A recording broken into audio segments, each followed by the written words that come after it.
Who do you support?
Bismillah ar-Rahman ar-Rahim. Hello people and welcome to Footy Judgment. Congratulations Manchester City, champions of the Premier League 25-26. Still a little early.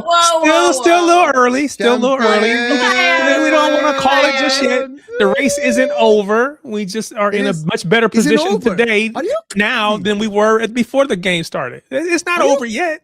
We like to stay humble. So yeah, if we don't go out, and beat Burnley, none of this matters. If we don't go beat Burnley, none of this matters. Wallah, I'm gonna let the Arsenal fan. I hope you well. I apologise to all the panel and the chat. Mo's going to be a little bit sensitive tonight. He's a little bit upset.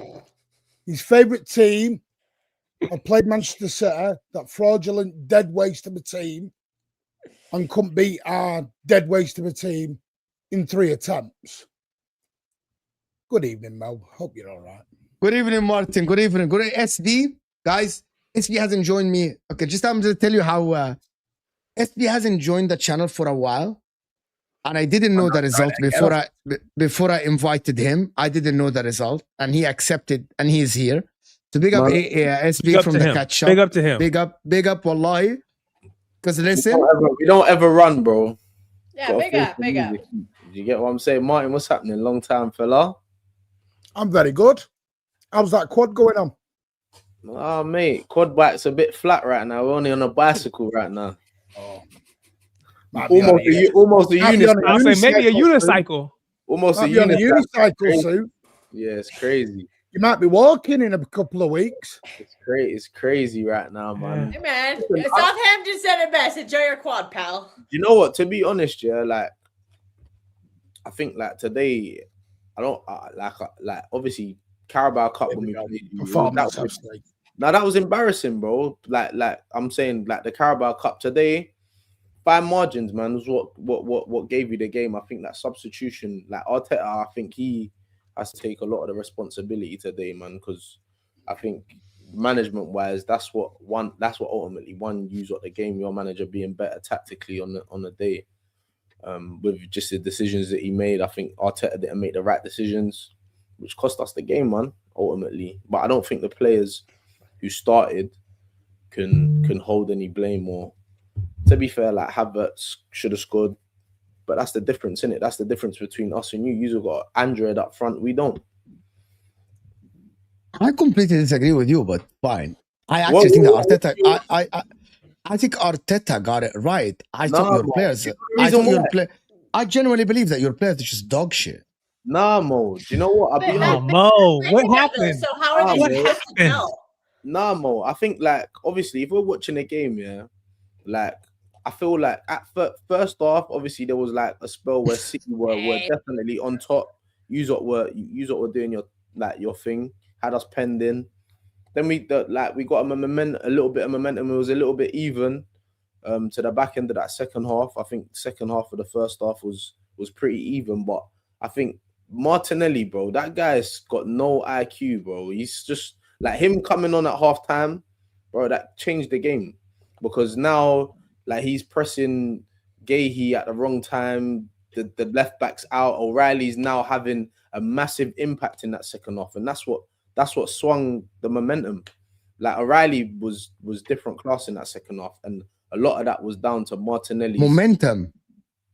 Say that again. You had no momentum. You know, you had zero shot. You know, you started well.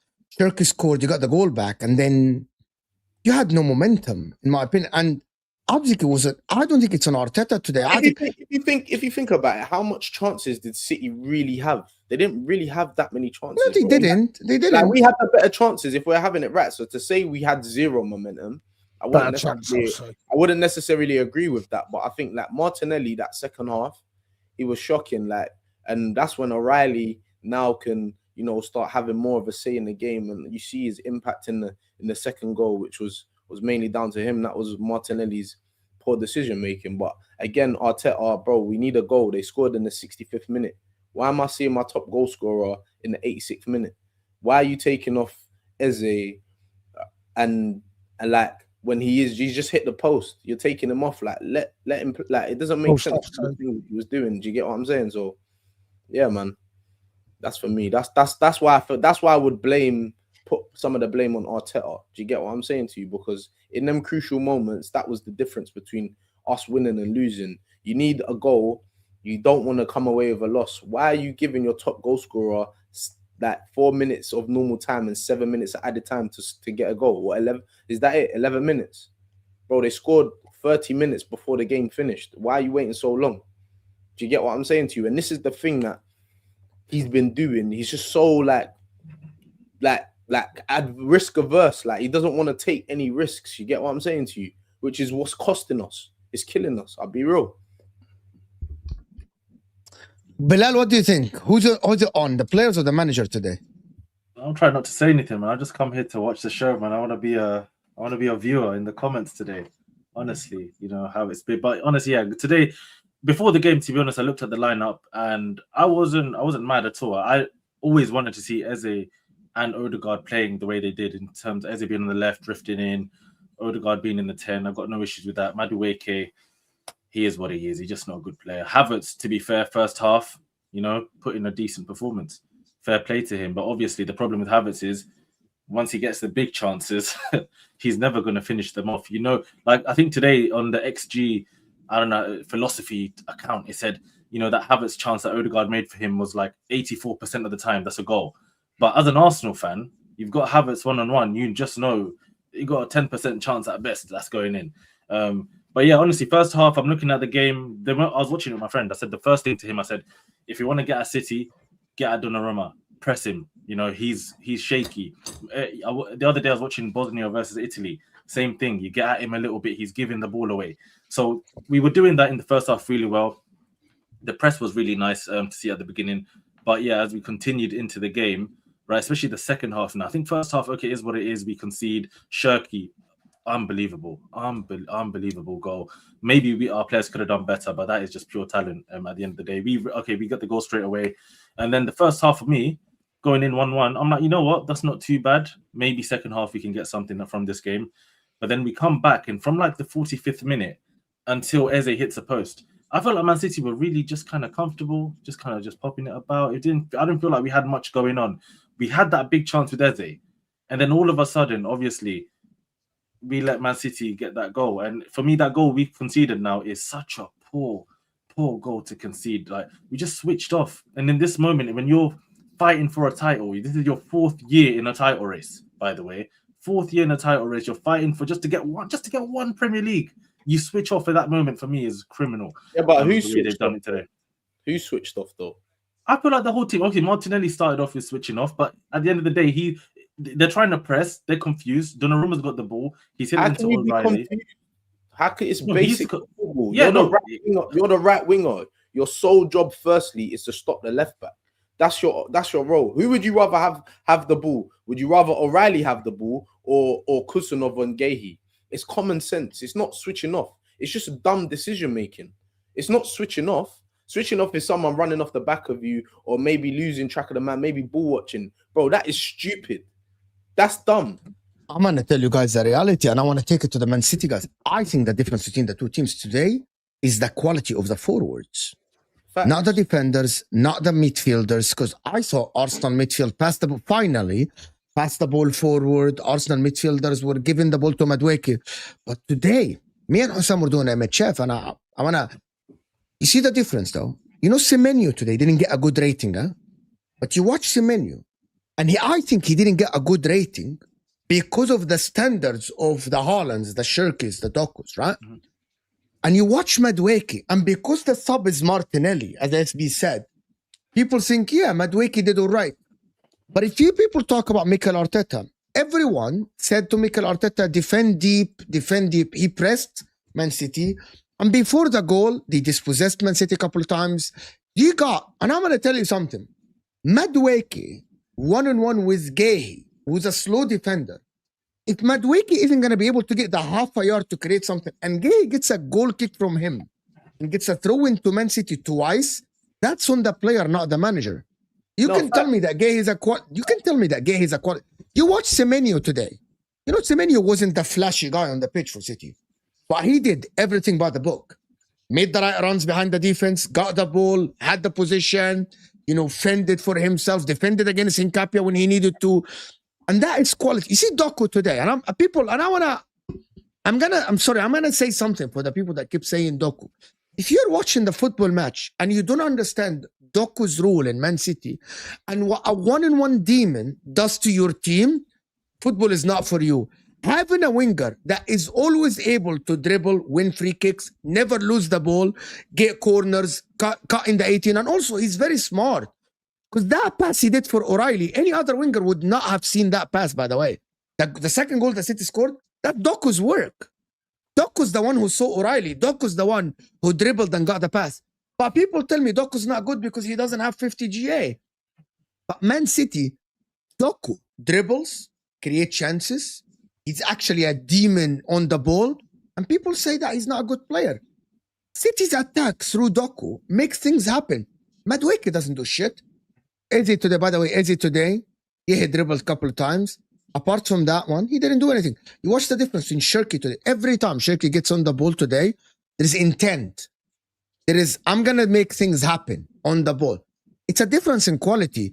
And if you're going to blame Arteta, don't blame him on the tactics. Maybe blame him on choosing these players, choosing Havertz or choosing Madueke to start. It's not the tactics today.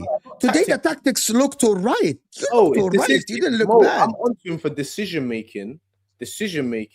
Yeah, well, what did Gyökeres? I think that Gyökeres should have started. I don't think because so. You aren't going long. Taking off Eze was crazy. Taking off Eze was our best player today. To take him off. If I'm a Man City, I said it when he went off. So is he being serious? Maybe there was an agreement before the game that he comes off 70-something minute. But you see in the way he's playing, every time Eze touches the ball, it's a danger, right? For me, as a Man City player, not every time he touched the ball, it wasn't a danger as you think. Listen, Eze, watching that game for me as an Arsenal fan, every time Eze touched the ball, for me, I felt something was going to happen. Right? When he comes off, for me, it's a downer. Let me ask Martin a question. In the beginning of the season, Martin, everyone was talking about Arsenal best squad and Arsenal best this and Arsenal best that. And they were top of the league, 9 points ahead. They were leading. A lot of people said they give up the league. City should focus on the cups, blah, blah, blah, a domestic double and all this stuff. What made me think, as someone who watches the game today, think that there is a massive difference between the two teams going forward today? Like, I'm sure you were in the stadium, right? You saw the difference, Martin, right? What made that difference in terms of the quality of attack between City and Arsenal today? I think, look, I'm going to say I think Doku was really good today. You actually, I don't have the stat for this, but I think he was the most foul player in the first 30 minutes. I was quite surprised it took Anthony Taylor 36 minutes to get a yellow card out for Arsenal, because every time Doku got the ball, they were fouling him. Yeah, he was getting double teamed, triple teamed, and Taylor just didn't want to book anyone. So, but Doku was great. Haaland and Gabriel just went at it like hammer and tongue. We were joking in the stadium. We were saying Haaland was wearing Gabriel as a backpack. He was riding him that much. Funnily enough, I just think it's like you said, the quality. I had this chat with a gal on Thursday, Friday, and he was talking about Havertz up front, and I just don't rate Havertz up front. I don't rate Havertz as a footballer, if I'm totally honest with you. I think he's garbage. It's my opinion. I don't rate him. Other than it in the post, what did he do? Nothing. But do you know what it is? I think there's a little bit because he had a great shot that carried off the post. I wouldn't say. I thought he was winning the ball back, kind of in dangerous areas. It wasn't. I'm sorry. Was pressing Donnarumma. Well, I felt like he picked the ball up a few times in the first half. Madway,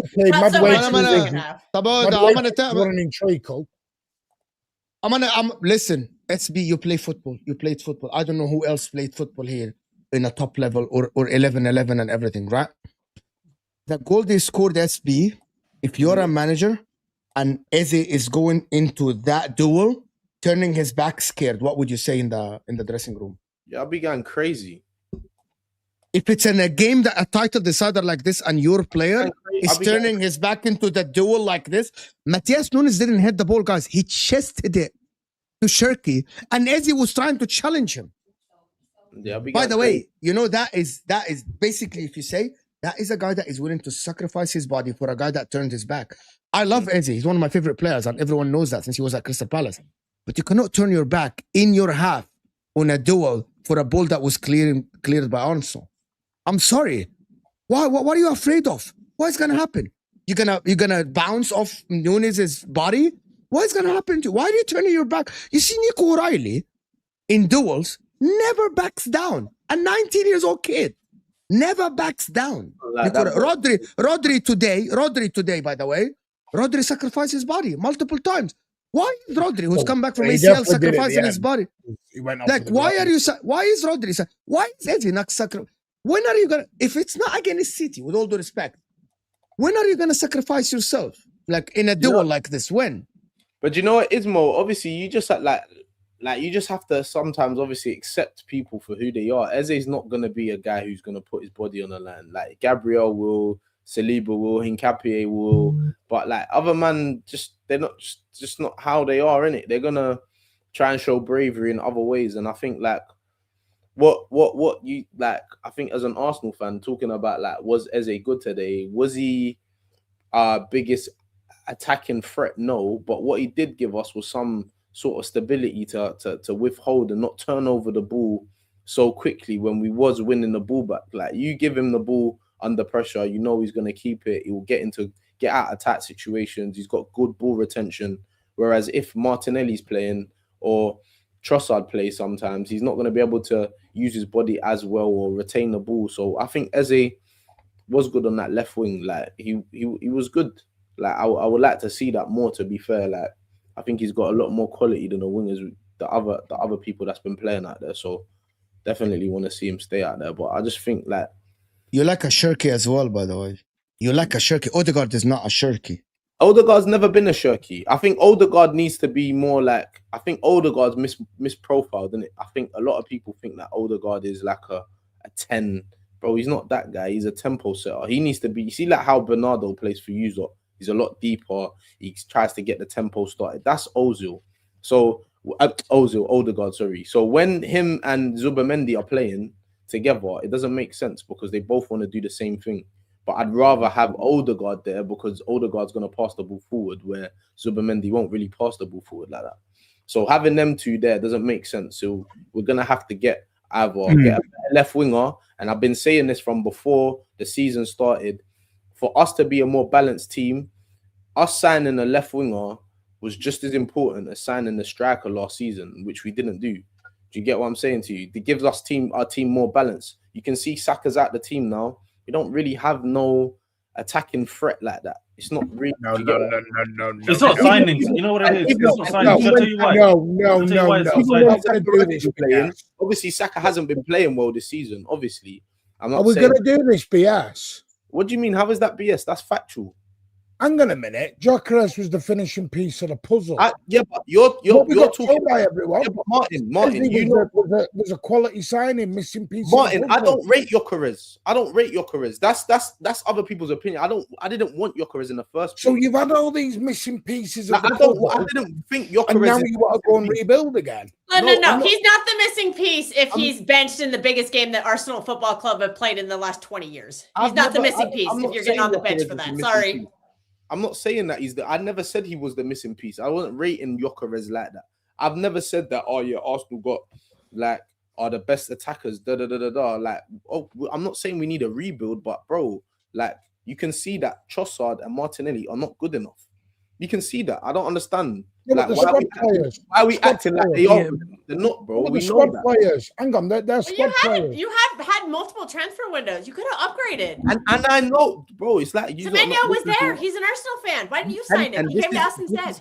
This is again why there's a lot of pressure on Arteta, because, bro, you're seeing these things happen, and you can see the players that you're putting your wholehearted faith in. They're not good enough. That's why there's so much pressure on my man, because you're letting Semenyo go to your rivals, or you're letting other people go to different places, and they're going and performing, but you're standing on the hill and dying by Martinelli and Trossard, bro. It's not good enough. Do you get what I'm saying? Sorry, but this backtracking is unreal. Well, is he backtracking if he didn't say the things you said? No, for him specifically, I get it. He may not have said it specifically, and that's perfectly cool, because I respect that. But as a fan base, I hate that. I hate that. Wait. One at a time. I just joined and I'm on smoke. I'm sorry. Hold on. Wait, no, Mo. Let me just. Just one thing. Can I get Tarek quickly? And Tarek doesn't go in monologues. You get Tarek. I won't be. I was gonna just say, I think it's fair to say that he may not have liked or wanted or whatever. So I think that's perfectly fine for him to say that. But I think what Martin is saying, as a fan base, as a fan base, we were told that this was the missing piece. We were told that they have the best squad, whatever. I acknowledge that wasn't you specifically. Of course. Yeah. But I think as a fan base, somebody's got to hold some smoke somewhere, because you can't, as a fan base, say this is our year. We're going to win the league. We're going to win a quadruple. We have the best team. We have the best manager. We have all of these things, and then be in a position to come up short. Because I have said, and Mo will say that I've said this every time I've been on here. City should not be in this in this title race. It should have been put away by Arsenal a long time ago, but you let us in. You let us get to this point, and now we're going to go take it. We are going to go take this title. We're going to win it. You are going to walk away. Hopefully, in your case, you're probably hoping you're going to get a Champions League. I don't think that you will. You're going to go from having potentially 4 trophies to 0. That's tough as a fan base to be in that position, and I think it's going to be tough for Arteta to come back from that. But I will. It wasn't you that said it, so I want to make sure that I don't mean it was us. We're not saying you specifically. We're saying you, the fan base. Yeah. I've been on your channel, and there was a lot of Arsenal fans giving it quad, best team in the world, best squad in the world. Come on, and so you know what? It's hold the responsibility. I hate all of SB. SB, can I get Olo because he wanted to say like. First of all, big of SB, man. I missed the show earlier on, but can I do something before you come in? Congrats to valid City fans. I don't know what that means. Aboud to the valid City fans, bro. Aboud, you have to congratulate them. They think the title is not over. We haven't won the title yet. We haven't won the title yet. Everyone thinks the title is over. No. You gotta win one game at a time. City, each game in front of it. Tony, we're gonna stay humble. Stay humble. Big up, Tony. Thank you, Tony. I know. I just saw your message, by the way, Tony. Big up, Tony. Imo, big up, Blues on the panel. Great win. Yeah, great win for City, to be honest, today. Thank you, Tony, for the support. As always, Mike. Big up, Mike. Still wouldn't have started ahead of Gyökeres because we wouldn't even have created these chances. It is not coincidental that both Jesus and Kai get more chances. Their movement is better, but ultimately none are good enough. Olo, this is related to the Gyökeres discussion. Yeah. So I was going to first of all big up everyone, evening all. To SB's point, I've always got to stress this. When he's saying something, like, we need to just take it at his word and not what other people said, because obviously we're having a conversation right now and it's based on what his opinion is right now. So, which is why I don't want to, like, when people say, "Oh, Arsenal fans said, like, Gyökeres was the missing piece," there were a lot of Arsenal fans who didn't believe in him. So I was wondering, as from the beginning, I said 2 years ago when he was at Sporting, he was not that good a striker. I said he was the Swedish Haaland 2 years ago. So like, the opinion of people, like, you have to take on an individual basis. The fact of the matter is this: at the start of the season, I think even a lot of non-Arsenal fans believed Arsenal had a very deep team, right? We can't just not all lie to ourselves and not say that a lot of fans didn't believe Arsenal had a deep team.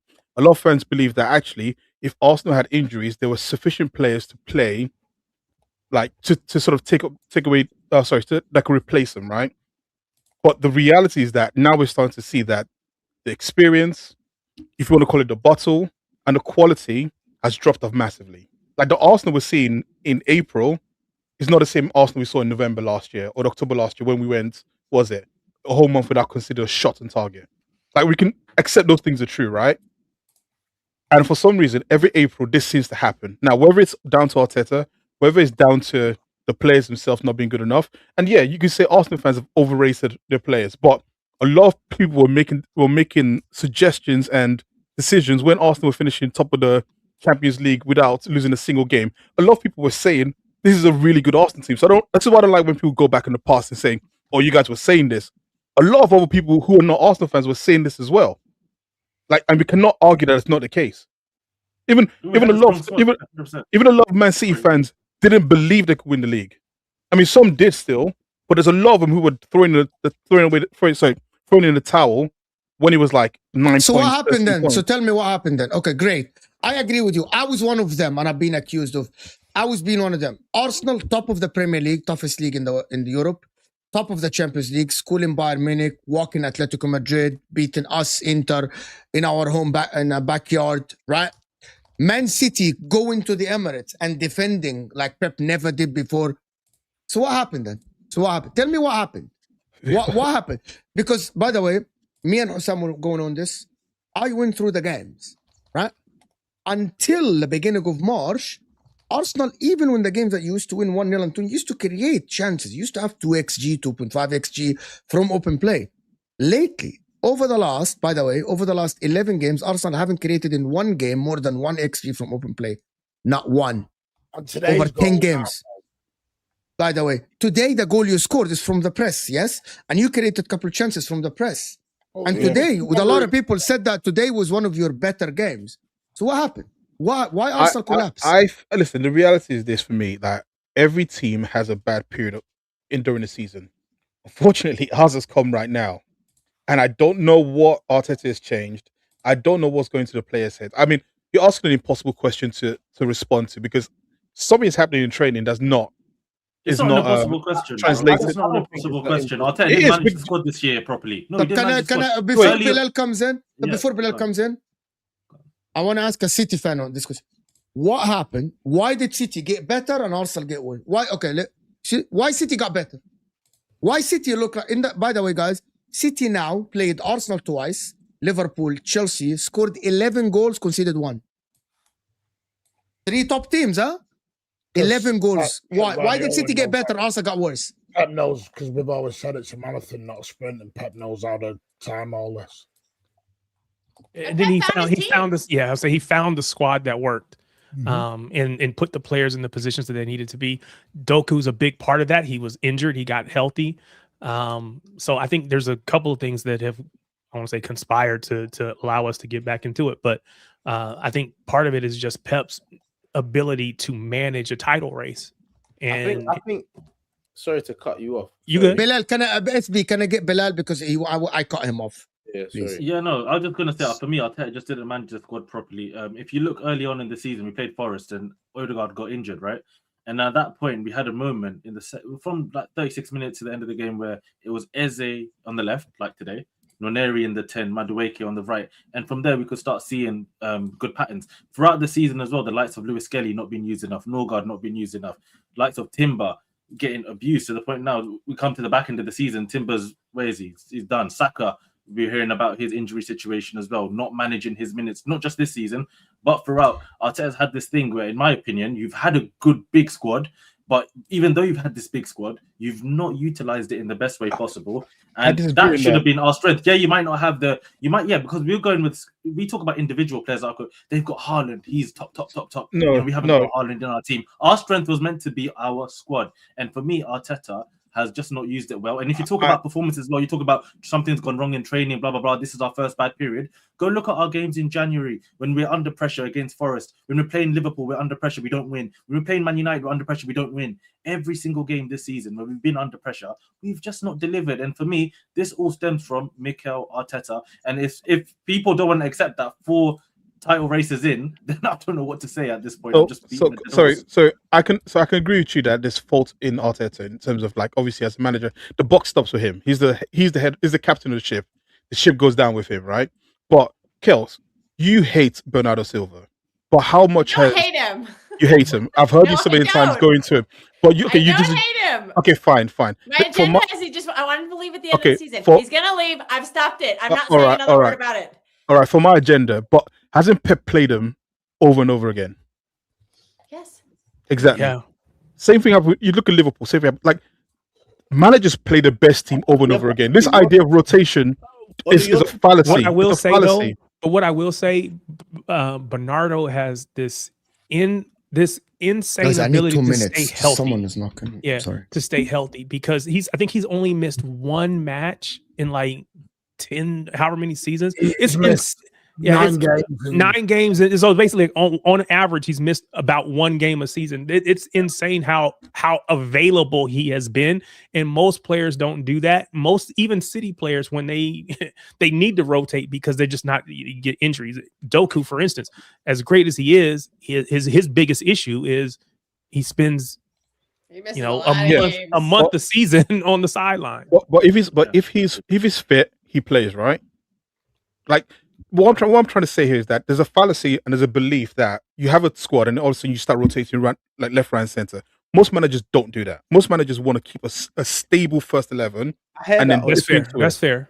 So that's why I have to pick. Sorry, one sec. I'll just finish off. That's why I have to pick this idea of, like, if Norgard plays some of these games, and listen, I wanted Norgard to play, but if Norgard plays some of these games and then we lose, people go, "Why are you not playing your best players?" So you're always in a lose-lose situation. Does it have to be play the whole game, or can it be come in and spell for minutes? Hold on, Olu. I feel like that what you're saying, it has some sort of fact, but bro, as a squad, if you're saying that this is your squad, you have to trust in your squad, innit? Bro, I'm sure there were times where the City fans are asking, bro, why is Cherki not playing? Bro, Cherki went time without playing. But there's a reason behind that. And this I'm saying to you, bro. No, but his point though is that there are players that don't get played, and you like, why isn't this player playing more? Whether it's Cherki or anybody else, there's always somebody. How you're realizing, all right, cool. Do you know what? Maybe he needed to sit down for 4 or 5 games to be fresh for later down in the running, bro. You look Saka, bro. We've played games where we're winning 3-0. Saka's still on the pitch. So that's the point I was thinking, but not just that. City, if you look at City from August to like January, we were rotating a lot. We were doing a lot of moving around, which we generally always do. Pep's pattern is a very simple one. From August till about October, November, he kind of uses it like a pre-season. Gets everyone fit, trying to find out what his squad is. And he said himself, this season has took me a little bit longer to find the perfect 11. Cherki came in, he wasn't fully fit. I won't go into why. Went away, had to do what he had to do. Well, I'll be honest, he lost 2 stone in weight. When he came, he was overweight. He was told, go away and lose 2 stone, and he did. And then he's building up. And remember, it's his first season ever in the Premier League. So sometimes you let them watch from the sidelines a little bit. And then when we hit, normally it's about February, but we've hit it a bit later this year. We actually, and this goes on for the last 4 years. We don't change our 11 for the last sort of 10 games. But you can afford to do that because the players haven't been overplayed initially. That's my point. So you do rotate, but you do it earlier on in the season. Yeah, but then you run your 11 at the end. Like we've done it the opposite way. And like, look, you look at Norgard. If you look at Norgard's minutes in the Premier League, bro, he's hardly played any. I don't think he's like 500 minutes. It's a joke.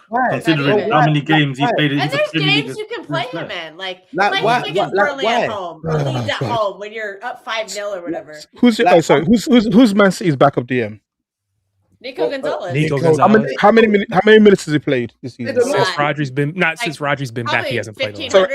Since Rodri's been back, how many minutes did he play? That's Rodri. Has Zubimendi been good enough to hold his? You're missing my point. You're missing my point. Today he's played about 140 minutes. There you go. You are missing my point. My point is, I will literally pick out every other team and show you the first team players will play most of the minutes, and the player behind them will play very minimal minutes. It's just the way football is right now. It's not like NFL where you have players subbing all the time. No. I think when man are talking about rotating, you're not just chopping and changing for no reason. For the sake of it, yeah. I hear that. For the sake of it, bro. We don't have no one in our midfield apart from Declan Rice. He will be the only one in midfield that could say, you know what, he has to play.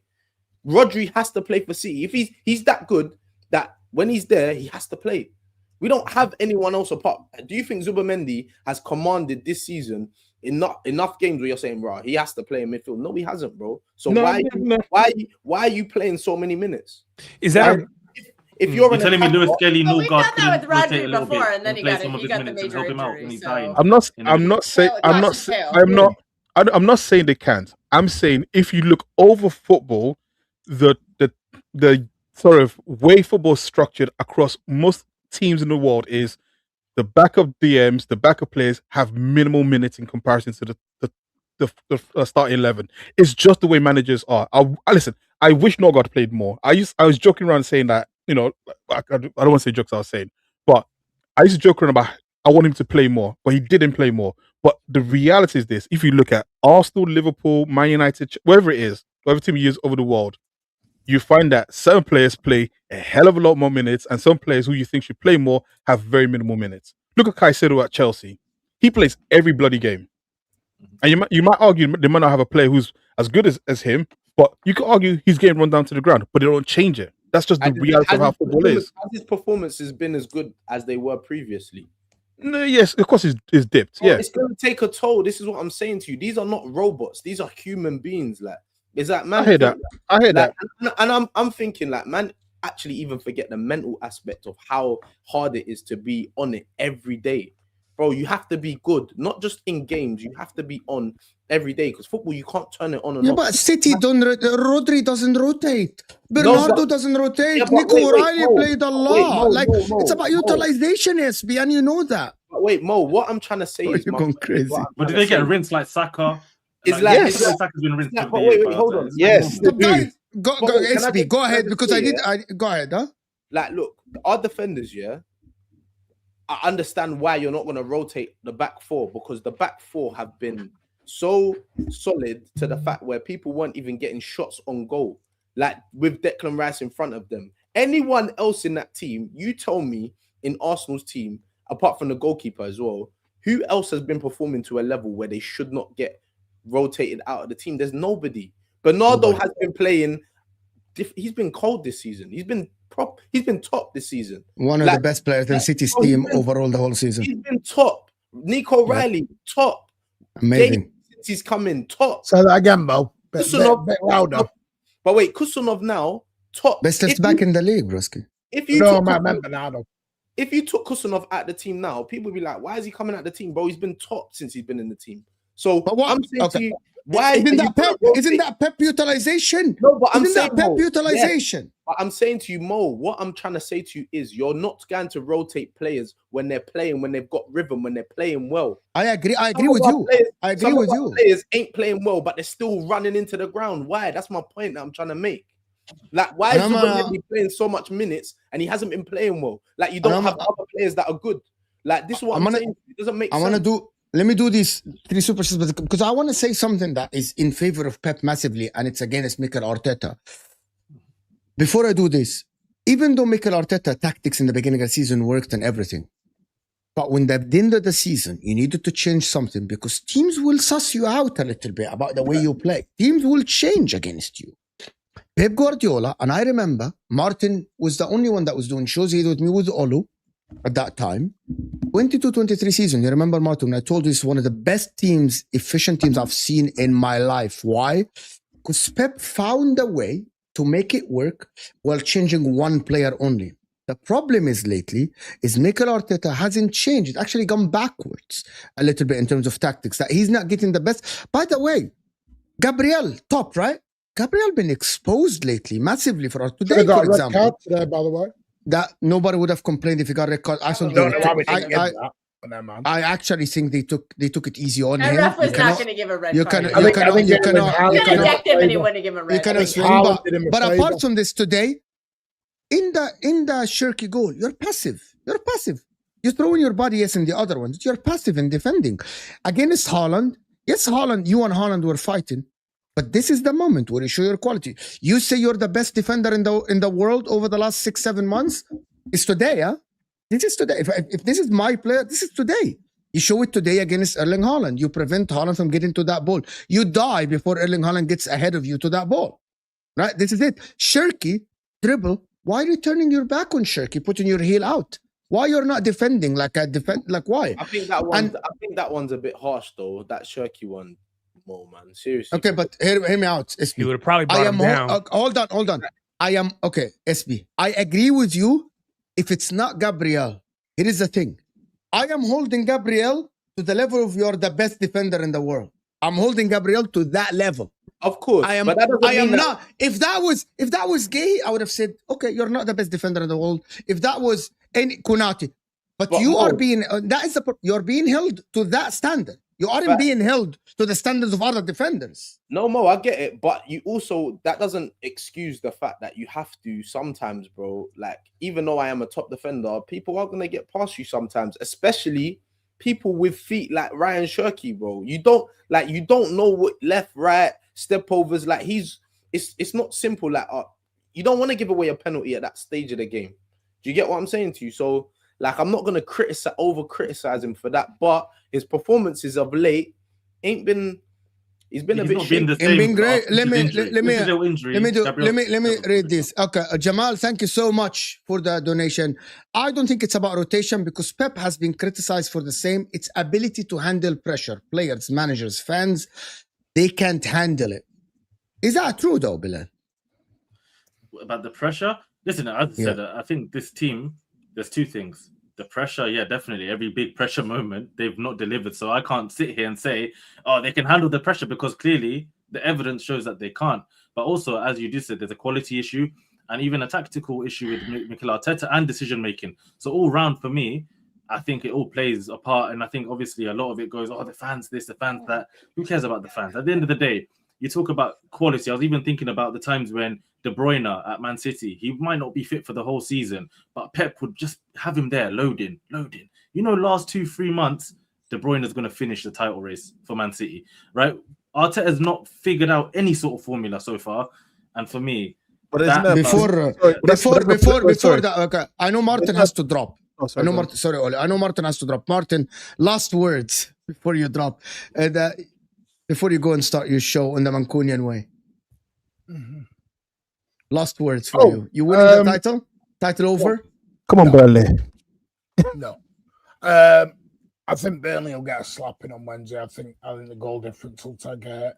I think the one thing that some Arsenal fans, may not want to face is, and I do hear some of them doing it. Oh, we still got the goal. They were crowing about 9 points. Now we're back down. Then they were crowing about 6. And what it is the hope that kills you. It's in City's hands now. Because I'll be honest, I think we outscored Arsenal right till the end. I think that starts with Burnley on Wednesday. Burnley shipped 4 by Forest today. And then you think they're not going to ship against us. City aren't stupid. They'll know the goal difference is there. But nothing's won. We've got the 2 games I do have a little concern about is Everton away and Bournemouth away. And we'll see what happens. But no, I'm not gonna do the it's over stuff. We'll see. Listen, All I'll say is, don't dare allow us to win a domestic treble. Because that would be crazy. How this season was going. Oh my God. Go and find an island. Forget the World Cup. Take a 6-week holiday. Enjoy yourself. Mo's going to shut his channel down. I actually think it's if City Martin, wait 1 second. Martin, the only thing is that there's only like 67 Man City fans, so we can deal with it. So it's fine. Yeah, but none of us book parades in November. Doesn't matter. You better go get your chair before it gets stolen. And one more thing, your spot. One more thing that might hurt Arsenal fans. Do you know if we win the FA Cup and we do win the league, we become the 3rd most successful team in England? Okay. Ooh. Imagine a treble of Rebels. That could hurt. Not really. It's the first. If we were first, that'll hurt more. So. Give it a few years. Big up, Martin. Guys, the Mancunian way. That was 115 likes. Check Martin. Big up, Martin. Thanks for joining. I appreciate you, Martin, always for joining. We'll talk soon again. We'll do another one. Later, Martin. Later, Martin. Just let me do this. Jamal here is saying, I don't agree with the rotation point overall, only in specific positions like center mid, but everywhere else we have rotated fullbacks, wingers, our 10s all season. I agree with this. Why no one talks about Madueke didn't play the whole season? Martinelli and Trossard were rotated. The 10 was rotated. Fullbacks were rotated. Nobody played the whole season. It's all about Zubamendi and Rice. That's about it. And they are very important, like Bernardo and Rodri for City. I don't think it's rotation. I agree with Jamal. I don't think it's about rotation. I think it's about quality. Odegaard was injured. Yeah. Eze's gone in there. Havertz has gone in there sometimes. It's just confusion as well sometimes. No, but what do you want him to do? What do you want him? Bilal, what do you want How about keep Noneri? Because at the time I was confused. That's why we're letting him go on loan. Isn't Lewis Kelly? How about you, Lewis Kelly, who was playing in Champions? You know, every time Lewis Kelly plays, he's bad, bro. Why are you talking about? See, they keep telling us that he's better than Nico O'Reilly, though. And by they, I don't mean these three right here specifically. I mean Arsenal fans. How can go you ahead? What playing so many games for Arsenal, Lewis Kelly in his first season? You know, he's doing so much. Okay, you take him out the team, he's young, blah blah blah. But then this season, you barely see him playing. We thought maybe this year he'll transition back into midfield. Zubamendi's dying. You don't give him a chance. Norgard's there. Okay, you signed him. You don't give him a chance. That's just for me, honestly, this season and the football today, weirdly enough, obviously was probably one of our better performances in how long, right? And we still came up short. But too little, too late again with Arsenal Football Club. And again, for me, I feel like I keep saying it.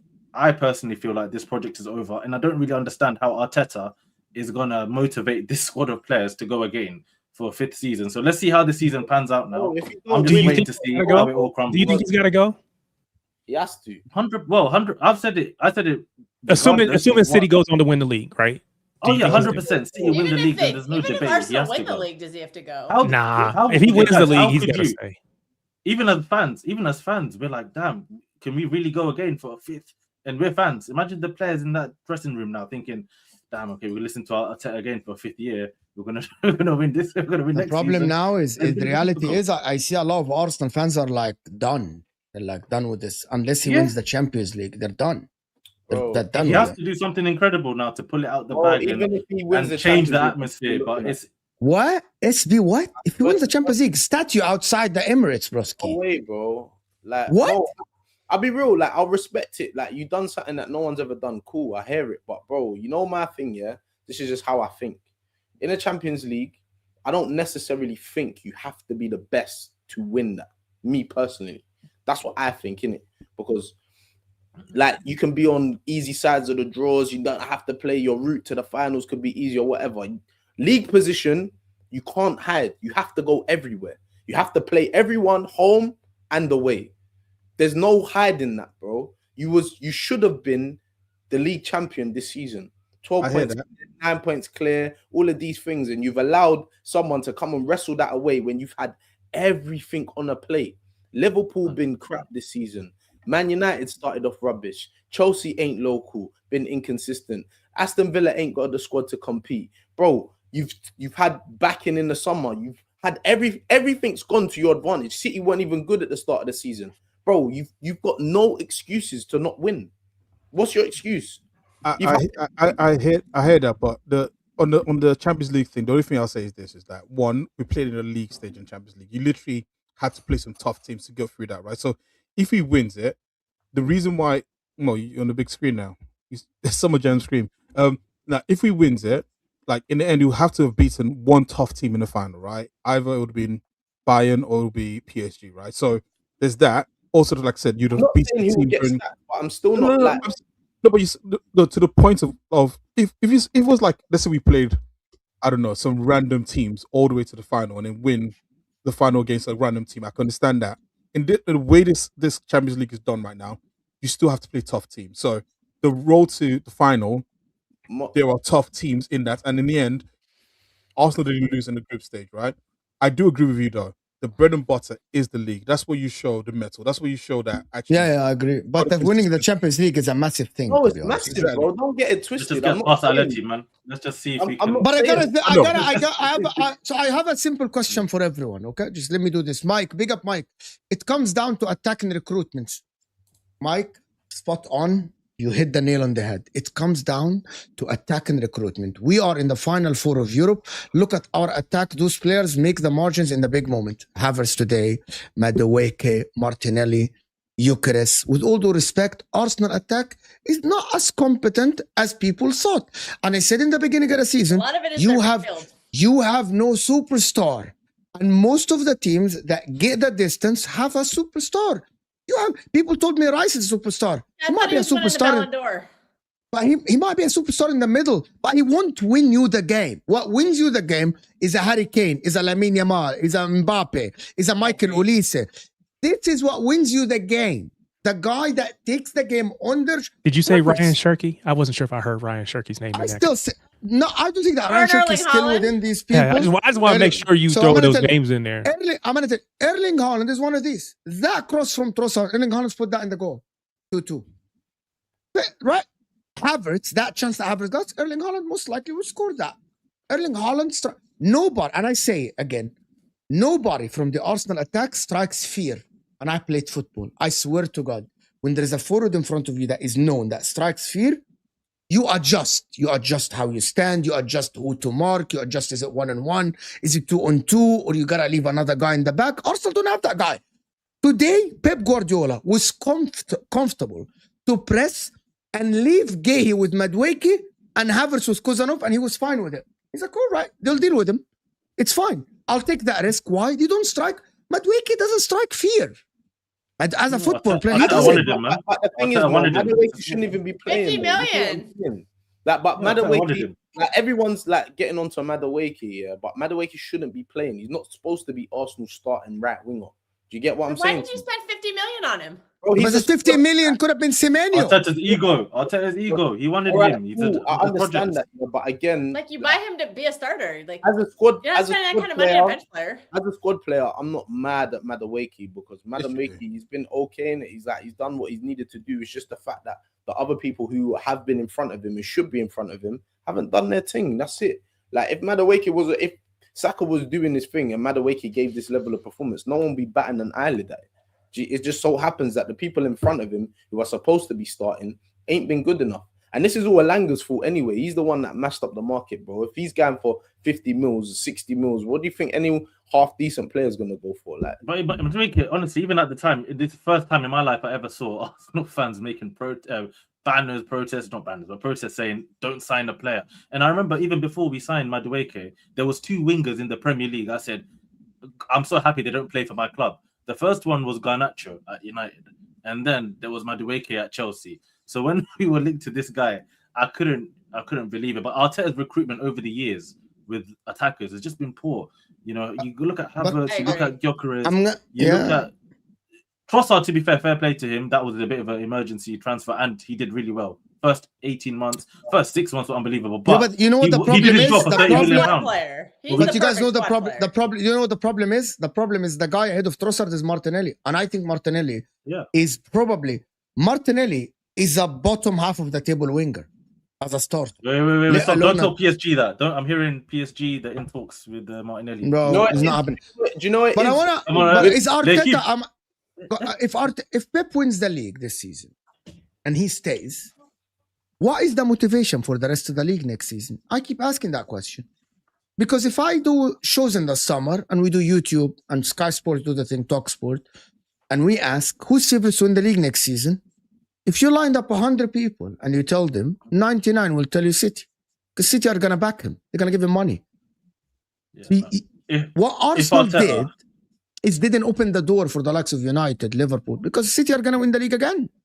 If Pep stays. It's as simple as that, by the way. It's as simple as this. If Arteta stays, and by the way, if Arsenal get a new manager, now, let me ask you guys, if Arsenal get a new manager, would you back that new manager to win the... You're not going to get Luis Enrique. You're not going to get Jurgen Klopp. Most likely, if you get a manager, it will be a Cesc Fabregas. It will be someone like this. Would you back that manager to win the league ahead of Pep Guardiola next season? No, you won't. No, you won't. No, but but you know what it is? If Arteta stays, we don't win anything this season. Look, sorry, if I was just going to say, if Arteta stays, right, at this point, we don't win anything. I know for a fact, come December, January, he's going the way of Emery. He's going to end up getting sacked halfway through the season. No, I'm not doing that. I'm going to let you do this. He asked you a specific question, which you're going to specifically answer. He said, if a new manager comes in, do you back him to beat Pep Guardiola? That's the question you asked. No, I want a new manager to come in, reset this whole project. And I think he would? No, Can I respond to something? I'm gonna respond to something. One more time. I'm gonna ask the question specifically, right? If a new manager comes in, do you expect him to beat Pep Guardiola in his first season? Yes. With Arteta's squad? No. Because he's got to fix Arteta's mess first, and then build his squad, and then we go again. No, what are you thinking, SB? Miracle with Arteta's squad. SB's dumbfounded. Listen, if he does it, fair enough. But I'm not gonna put that on a new manager to come in and I ask you a question, and be like, you got the league. No. I don't know your opinion on the squad, yeah, but what was you one of them people that was saying that we got a good squad? What, for us, for going into this season? Yeah. Yeah, no, I thought our squad this season should win the league with Arteta, with the way he wants to play. He should win. But wait, you just said that you would want a new manager to come in and rebuild the whole squad. I want a new manager to come in because he might have a different way of playing. So he's going to want to bring in his new attackers. Maybe he wants to change up the midfield. Maybe he doesn't want a Rice and Zubimendi midfield. Maybe a new manager wants something different. So you don't think the squad is good enough? No guarantee. So that means you don't think the squad was good enough? No, this squad should have been good enough with Arteta. If you look at the players he has. What does that mean? I don't want to know. What does that even mean? What does that mean? Arteta built this team. Arteta what does that mean? And you look at the players. You look at the names. Fuck Arteta. Is the squad good enough to win the league? No, it's a simple question. No, you can't say that because football is about squad. To win the damn league? No, if I give you Jurgen Klopp, yeah. Sorry, if I take Liverpool's team with Henderson and Wijnaldum and all them guys, and I give it to a different manager that's not Jurgen Klopp, are they going to have the same results? Probably not, right? The manager is so important in football. Okay, the game is different now. No, the game has changed. It's not like back in the day you signed. So you think Arteta's overachieving because you think a new manager need to rebuild the squad? So you think Arteta's challenging is overachieving? I don't understand because that's what you are telling us. Okay. Basically, what you said. If you give Jurgen Klopp, hold on, Bilal. You're telling me that Liverpool squad is not good enough, but Jurgen Klopp made them good enough, and you aren't expecting Henderson or Wijnaldum to win. So Jurgen Klopp won with them. But what you're telling everyone in this panel is that this team isn't good enough, but because of Arteta, he is supposed to win the league with them. That means I think that's not what he's saying, though. That's what he's saying. No, what he's saying is this. What he's saying is this: is that the person who built this squad should be able to get this squad across the line.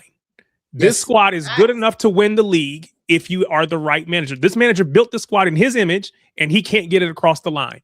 Whoever comes in next is going to want to build the squad in their own image. Now, we can ask the question. Now, Arne Slot came in and took a Klopp team and got it across the line. Now, maybe we could say the league was this, that, and the other, whatever, but Slot was able to do that with somebody else's team. Now he's built his own team and he's falling apart. If you brought in another manager, can they get this team across the line? I guess the question is, what is the hindrance to this squad? Is it Mikel Arteta and his inability to get his teams across the line, not just this season, but last 4 seasons? or is it on the players? I wouldn't. Go on. Sorry, you're gone.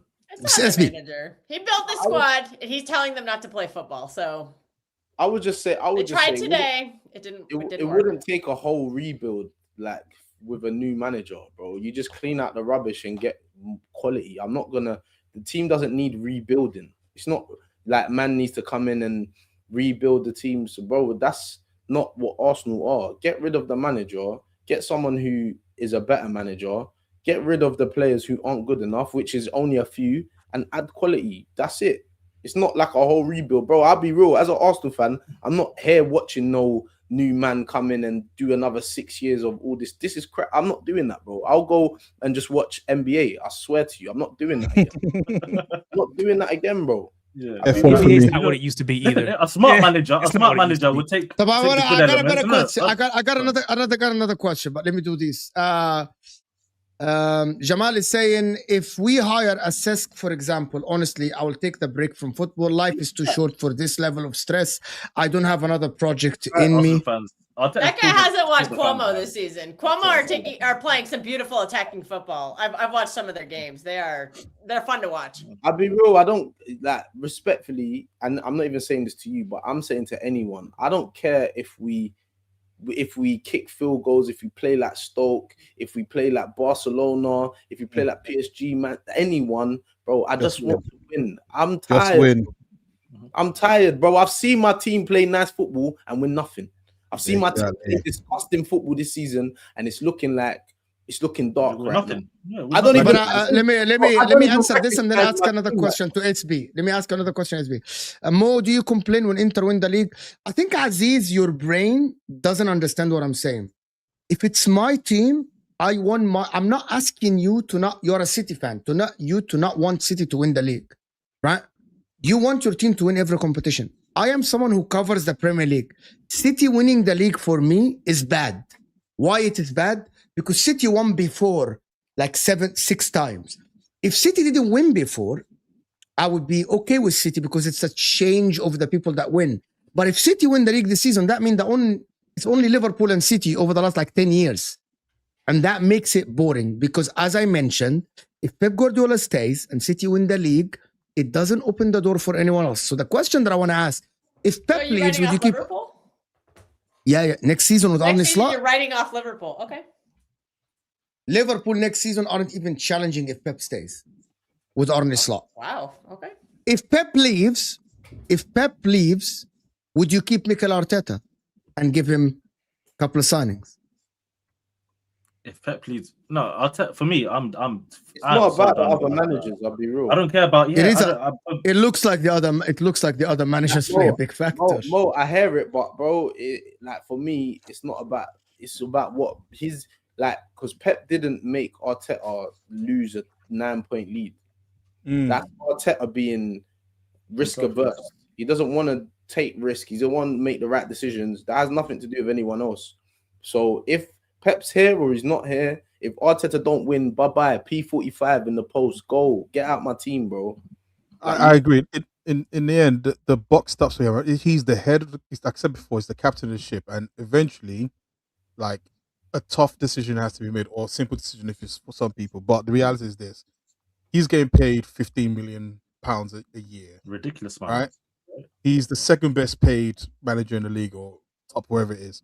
If he doesn't win again, I can't see how anyone can defend and say, "Oh, you just go again because Pep has left." Because Pep's leave doesn't mean that someone else can come in and then do a great job with another team. Like football is not simple maths, right? It's a lot more complex than that. The reality is that he's had the time, he's had the money, and if he continues to fail, then you can't. There should be no sympathy in this. Like in the end, we're football fans. We want to see our team win. But who? There is nobody out there to get. Listen, when Wenger first came to Arsenal, no one knew who the hell Wenger was, and he went and became our best manager in modern times. Like, just because you don't know who's out there doesn't mean people don't appear out of nowhere.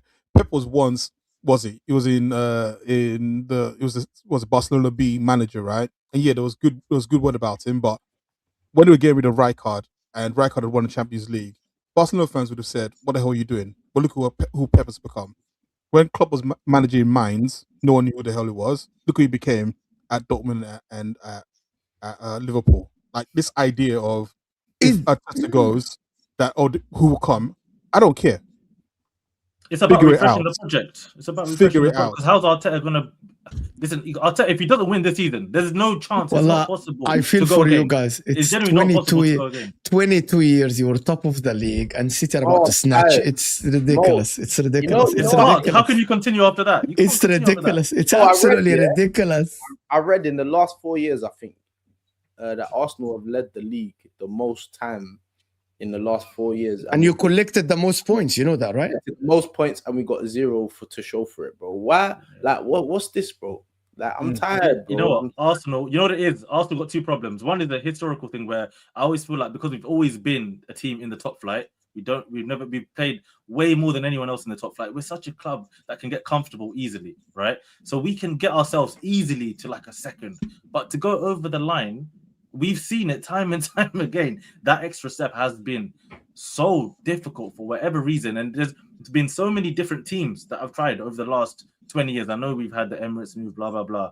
But time and time again, there's always seems to be. And if you look at the history as well, again, of how long we've been in the top flight, how many points we've accumulated, how many times we've been at the top, we've honestly chronically underachieved as a football club as well. So it goes beyond Arteta in a way when you look at it that way. But in terms of this project of Arteta, especially these last 4-5 years, if he doesn't win this season, it's just not possible to continue. Even I think for him, he'll look at it himself. If he's but I want to ask you, do you think the ownership matters like that? Do you think they care? Do you think the owners care? Or is this good enough? Because I think for them, this is good enough. I mean, even going all the way back, even with like Wenger, when he was, he had won the league, but then, it was just good enough. Just get top 4, just be good enough. And I don't know that they care that Arteta hasn't gotten over the line. As a fan base, you guys care because you feel it more deeply. I don't know that the owners care, and I don't know that they're going to make a decision to move him on, even if he probably should, and you all probably want him to go. Can I say something before you go? One thing. I just wanted to respond to that as well and agree. You're American, aren't you? Right? Because the first time I think I streamed with you. Yeah. And you know who owns Arsenal, right? Mm-hmm. The Kroenkes, right? Yep. And they also own the NFL football team that I support, which is the LA Rams, which was previously the St. Louis Rams, right? Yep. And do you remember when we had Jeff Fisher, and we would go 8-8 and 8-8 and 8-8, and they'll never get rid of him. That's who we're working with. As long as he's hitting, and Jeff Fisher was mid. He was sorry for anyone who doesn't watch NFL. I disagree with you, by the way. He was the Jeff Fisher of mid. When they finally got rid of him when it was too far. Arsenal is finishing second. No, I just think there's something you're missing. SB, where do you live? Where are you from? Hold on. I'm gonna prove to you guys that SB, where do you live? You're from England, right? You live in the UK. You live in London. Bilal, where do you live? You're in the UK. You're Milton Keynes. I know that. Right? Olo, where do you live? London. Yep. If Arteta stays next season, right? Is your enthusiasm towards the team the same as this season? Are you buying merch? Are you watching the videos online? Are you getting the same support for Arsenal next season? Or are you going to start the season deflated and see how it goes? Mo, I'll be excited if we buy Kylian Mbappe, Haaland, and Dembele, exactly, and Skelia, bro. Apart from that, so that's what it takes exactly. So the problem, exactly. So the problem when people think that the Kroenkes, once do you know, guys? Arsenal release their money a lot gets of impacted, merch, right? Yes, Arsenal release a lot of merch. You see, Arsenal are the best in PR. Videos released, merch released, get the fans, all the stuff. If the fans aren't excited, they aren't buying merch, they aren't paying money to support the club, and then the Kroenkes are like, well, maybe second is not enough, because if we get another manager, I am sure that you guys, every one of us would say that if Arsenal get another manager, we're still finishing the Champions League spots. Nobody's good enough to knock them out of that Champions League spot. 5 spots now as well. So they're gonna get that. So I think the Kroenkes will think about changing him. I still think just be content with that top 4 guaranteed Champions League, 100 million. No, but no. The Kroenkes did this with the Devil Nuggets. They did this with the Rams. Arsenal fans. Arsenal fans are behind, guys. For the majority of the season, 90% of the Arsenal. Forget the people that didn't like Arteta from the beginning. 90% of Arsenal fans were behind the team. SB, you tell us. You tell us. People who are behind the team. We're winning. Top of the Champions League. We're top of the league, top of the Champions League. Let's buy the jacket. Let's buy the new shirt. Look at how everything was 3 months ago. Bro, but the problem is people think that the fans are always going to be behind the team. They won't. They'll lose interest. Look at what happened with Wenger. Like, do you get what I'm saying? And that's a legend. Like, that's someone who. Yes. Do you get what I'm saying? But I'm gonna ask you guys something. So people say that the project is finished. If you Man City have Bournemouth. Okay, hold on. Is Arteta a good coach or not a good coach? People in the chat, can I ask people in the chat, yes or no? Is Arteta a good coach or not a good coach? It's a yes or no question. Do you think he's a good coach or not a good coach? That's it. I think he's good, but he's not. This might be his level. He might not be able to take the next step, because one thing he has consistently not done, which I think helps build a winning foundation on a team, is competing in the domestic cups, even if you don't win them, but making the finals.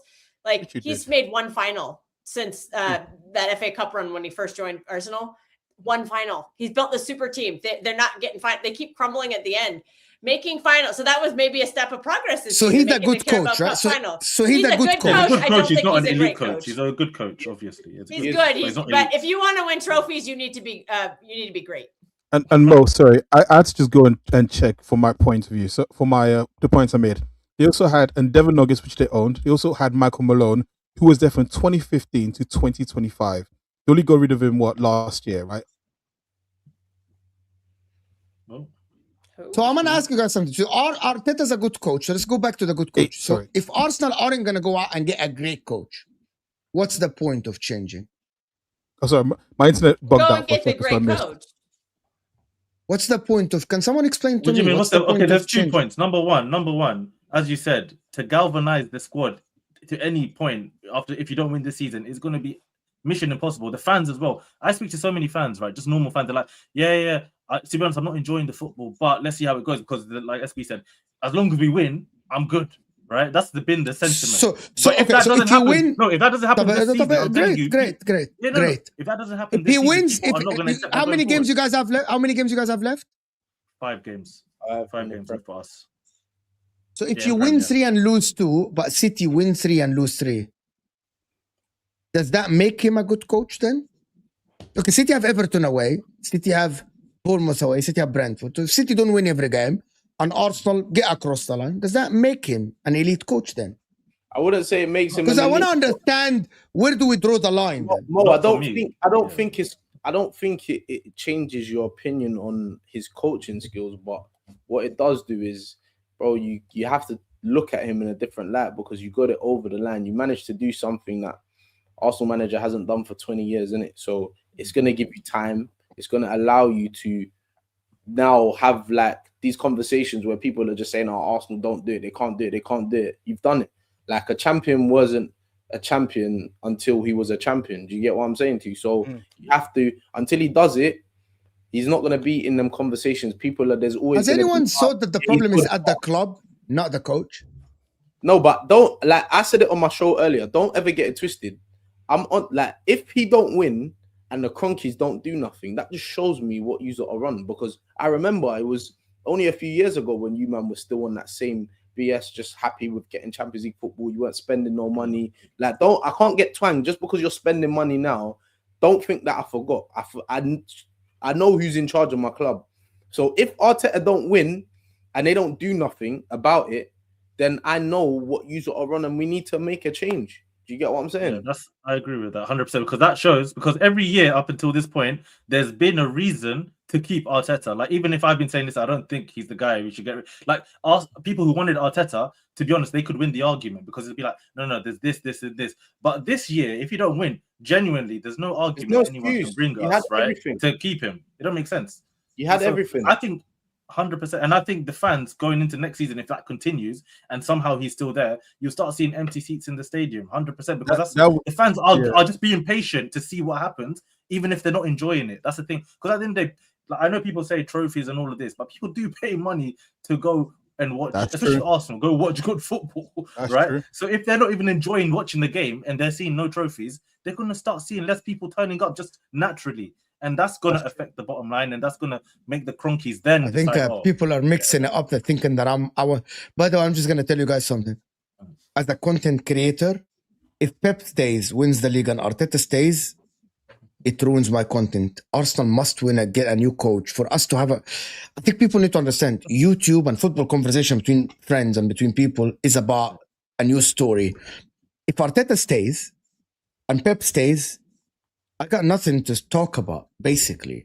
I need Arsenal to get a new coach, actually. I promise you. Mo, because listen. I'm telling you, people don't understand. As much as I think Arteta is a good coach, but I think what SB is saying is correct. And Bilal is like, maybe he just crumbles under pressure. Maybe he's a good coach. Maybe he needs to be a second. Or maybe he needs to coach Bayern Munich when there's no competition. He can't coach in a league when there is competition. Because at the end, if Arteta stays next season, I can't sit here in the summer and say that Arsenal are going to win the league, or even whoever you sign. You're not going to sign Kylian Mbappe or Haaland. You aren't. Mo, listen, Arsenal. I don't appreciate the hate on company, by the way. I gotta say, Arsenal. Listen, you gotta understand this about us Arsenal fans, man. It's like Men in Black. You know, they got the neuralizer, that's in that wipes memory. That's what happens at the start of each season. We wipe a memory of last season, we go again. So don't worry about it. There will still be loads of content even if Arteta is here. I don't know what the new story would be, but it will be a new story. That's what you don't understand. Arsenal might falter, and it might be someone else. To be honest with you, I think the solution for everyone is Pep Guardiola to leave. Nah, 115. That's the solution. No. I wouldn't it's never happening. We win the season, and I'm gonna tell you guys, if we win the league, even if City win and Pep leaves, it doesn't matter what happens. It will be exciting. If we win the league, and let's say the whole 115, would you want to be like, oh, that's our title. Yes, we won it, even if you didn't win it on the. I am shameless. I will walk down this. Really? I will run down Holloway Road with "We won it" due to 115 on my shirt. Would you want to have? I'm shameless. So again, if this is like after the World Cup, it's all said and done, and you would be like, nope, that's our. Do you want to have a parade? Right. SB, me and you on the parade. We'll be there. I'm sorry, man. It's been too long. I'm sorry, man. You just take it any way you can get it. I get it. You know that little baby meme with the medals. Everyone's gonna get some. Everyone's gonna get some. That's yours. Yeah, you as well. Everyone's just gonna keep. Liverpool. How many they got? Arsenal have a couple. Man United probably got one or two knocking about there. You know, everyone's gonna be. But you know what? City are definitely not getting charged. There's no way.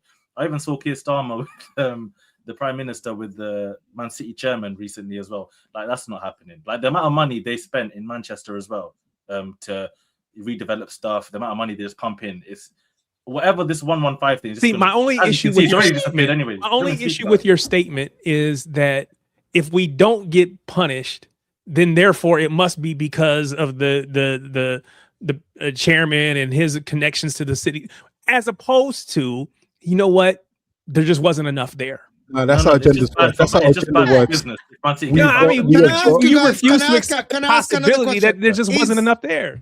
Is Pep the best coach in the history of the Prem? He's the best in football. In football, he's the best ever. Yeah, football. You know what? Yes, he is. And do you know how you know? When Ferguson was winning the league, right? No team really changed their style of play to try to be like Man United. No one did it with Arsenal. Pep was the first person where you look and go, he came in and everyone said, let's try to copy him. Yeah. And this is all the way from Barcelona days. And every time he's reinvented himself, just watch teams after. Like, inverted fullbacks was not a thing. Now everyone is doing it like it's the hipster thing to do. When he was doing 4 centre backs, everyone copied that. The reality is that when Pep makes a decision and he changes, football tends to follow that same direction. This was the first season where I thought actually football was going to leave him behind in terms of like no one's going to copy what Pep was doing. Yeah. If he wins it right now, you'd have won a league where people would have said, hey, Man City are not good enough to win a league. They're going through a transitional here, so Man City fans would have said. And the reality is that like he's continued to change football. I'm sorry, like for me, he's the best manager that's been in the Premier League and also the best manager of all time for me. I've never seen a winner like him. How's he so hungry all the time? Let's leave us alone, bro. Just retire, go home. But didn't you get sick of Manchester? Now you're not sick of Manchester. Now you're stay. Like, I don't understand. Even he kind of brainwashed even Wenger. You know, when we moved to the Emirates, even the way we changed our players to start playing the small technicians, that was because of Pep is doing stuff to everyone, and that's even back then. So until now, to still have that hunger. And he's probably, I think, if he gets his strength, he's gonna be even more hungry. He's gonna stay. And also when you figure him out, he has a solution. That's the thing about him. Once you figure him out, that's what gets him going. I think the only thing that is a stain on his legacy in the Premier League is the fact that in Europe he hasn't won more than he should have won with this Man City club. That's the only stain I can give against him. I'm tired of him, man.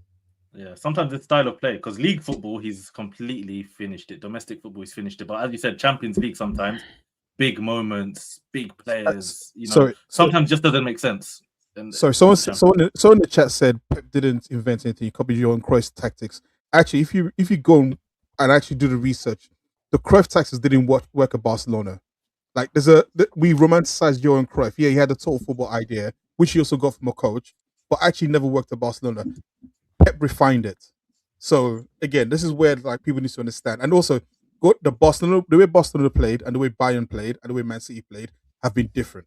It's not the same tactic over 15 years. It's all been a modification of it. I'm sorry, like he's insane. Is this coming true though? Is that coming true? Isn't this season is not about Man City being good? Is it about Arsenal actually fumbling? Like, are Man City actually that good? You know, guys, Man City, if they continue, they're still gonna get 80-something points. They aren't gonna get. Wait. Sorry, Mo. Quick one. Just because you were talking about Doku earlier, right? And Semenyo and all of these guys. For me, like he's a good winger, but I was thinking, like I said, we're dying to a team. It's not even Sterling or Mahrez or Sane. You know, this is nowhere near Man City's best team that we've seen under Pep. For me, they're just they're a good team, right? And even you can see, even when they get in the Champions League and they're playing a Real Madrid, that's not so great. But obviously, they've got the quality players. They were beaten. Right, but in this league, all of a sudden, I don't know what it is. For me, this Man City team is what it is. It's not amazing, but Arsenal is the story. Obviously, this is if we don't win it, it's the biggest collapse I've ever seen. I think in Premier League history, and that's what I said to these players. They had two options. Is this factually the biggest collapse in Premier League history? Well, no, I don't know if it's numbers wise, but it feels like. I still think Man United. I was saying Man United had a big one too. 8 points in 6 games ago. Pretty bad. Newcastle. Yeah, but okay. But in terms of the amount of times we had to just kill this league off, right, and we didn't take it with the score, like the context. I'm not talking about just points. The actual context of everything. I think everyone in the future will remember this season as the year Arsenal really bottled it, because we've had seasons where you've bottled it, but we got 89 points and we played really good football. And for me, we were just unlucky. Or the 23-24 season, we had 6 amazing months, but we just couldn't get over the line. This is dark. This is gonna be remembered in a terrible way, and this is why I said these players had a chance either to become legends, honestly, and change the way people think about them. Like even Havertz. Imagine how people will speak about Havertz in 10 years. If you today score the winning goal against Man City, or you even equalize and you push us to the Premier League title, people will look at Havertz in a completely different way in 10 years' time. But now, most likely, these players are going to be looked at as part of the biggest. I'm thinking about it. Is that you still in that? If City win their game in hand, you still have the same points as them. You're in the semi-final of the Champions League. I'll say it's really matters. It's ridiculous. It's ridiculous. But what matters is going to be from today forward, right? Because if we don't win all of our matches, it doesn't matter. Now, granted, we shouldn't have been in this position. I think Arsenal have bottled from the standpoint of allowing us to get back to basically even. Now that we're even, it's just a flat out race to the finish line. And I believe that we will get there in a better position. Now, that's just my thought. Now, again, if you guys take today and fuel and you kind of go back and you become, I mean, if you play like you played today, I think you probably win most of your games. We have to go and win all of ours. But now it's just a straight out race between the two of us. But but to the point, we shouldn't have been here. You should have been. It's like it's like, you know, it's like when you're a really good team, or when you, like, again, you talk about basketball or whatever, you might play, okay, we're going to play 1-on-1 to 10, but I'm going to spot you 7 because I think I'm just that much better than you. You guys had a big enough lead that we shouldn't have been able to come back from. Not that we spotted you that, because that's not what, I don't think that's the case, but you had it. We shouldn't have been able to come back from it. And if we do, I think that's a little embarrassing, because this title should have been put away. But now it's just flat out about who's the better team. The response to Olo here is saying that's because there were great managers with their own style of play who didn't need to change their style of play to win. That's a weak argument. Kenny, I don't think you know that Ferguson always changed assistant manager every 2 or 3 seasons because he needed to refresh the sort of way he looked at the game. So this idea of that Ferguson had his own style, he didn't have his own style. He actually got people to come in and implement different styles, especially when the European teams were dominating English teams. Now, I don't know if you're old enough to remember, but I'm old enough to remember United during the 90s. He's old enough. I know that for a fact. So if you do, then you should remember what Ferguson did with the likes of Queiroz and some of the other assistant managers that came in. The fact of the matter is this: Pep has constantly adapted his football, and people will talk about Cruyff's football. Cruyff's football was total football. It wasn't structural tiki-taka football. It's very different. It's just that the principles are based off the same sort of foundations. Fair enough. I agree with this. Just a last question before we end the show. Best player in the league now?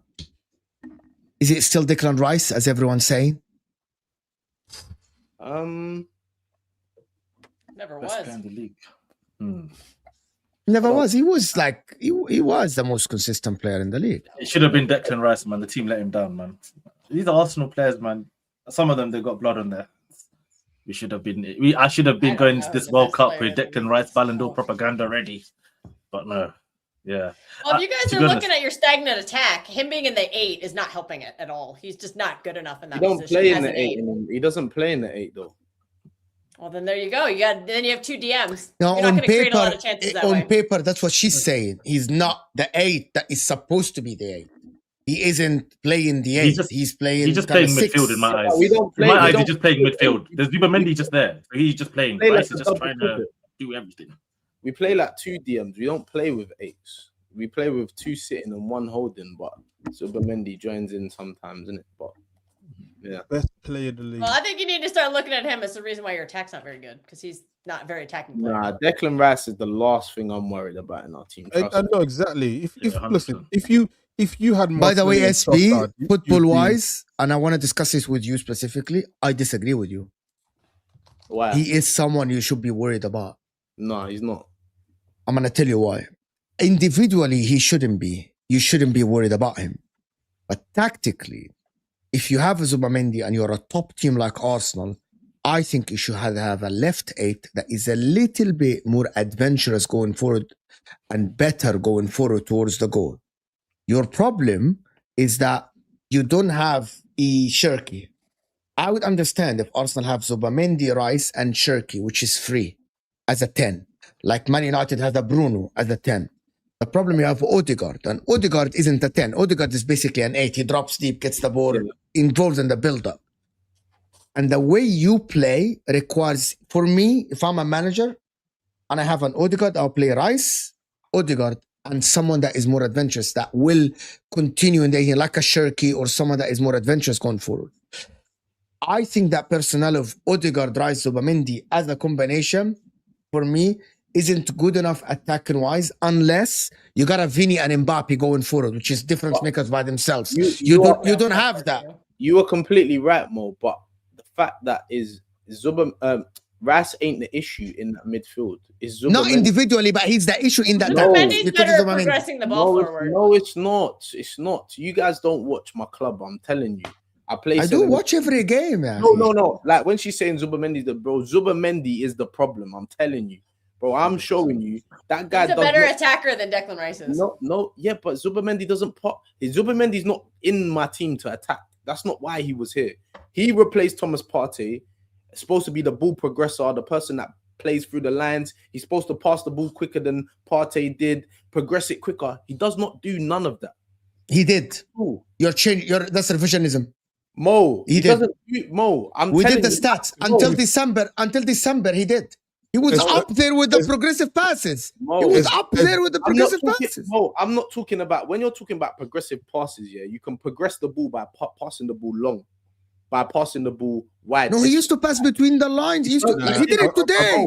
I've got to say, SB I was one of the first people that called him out, and I was getting corned for it, and I've been telling people about this guy for time. He's been saying this for a while. Because I remember I had a conversation with him, and I said, like, there's a difference between what him saying it doesn't make him right. He's saying it doesn't make me right. The reason why I say he's right, the reason I think he's right, sorry, is because I remember having a conversation with him saying, if you look at him for what you think you want him to be versus what he is, he'll never stack up to that. And that's because I think it's what SB is saying. He plays more of the safer passes. And the reason why he also gives the ball up a lot. He didn't used to do that. He did. I'm telling you.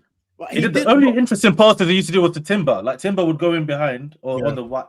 And he Yeah, but I'm saying to you, Mo, he never played through the lines. That wasn't his game. This is why I'm even shocked that people are saying that about Ras. Because I'm seeing Ras do that. And that's not really Ras's thing. Like, I'm seeing Ras get the ball and trying to play through lines and that. That's not what Ras is supposed to be doing. But Ras is doing it. Zubamendi's been misprofiled like he's supposed to be like the upgrade on Partey. Bro, we're missing the way that Partey plays, bro. He's been a big reason why. And also, people say, Odegaard and Eze and these people, whoever plays football and plays number 10, you're only as good as the people behind you.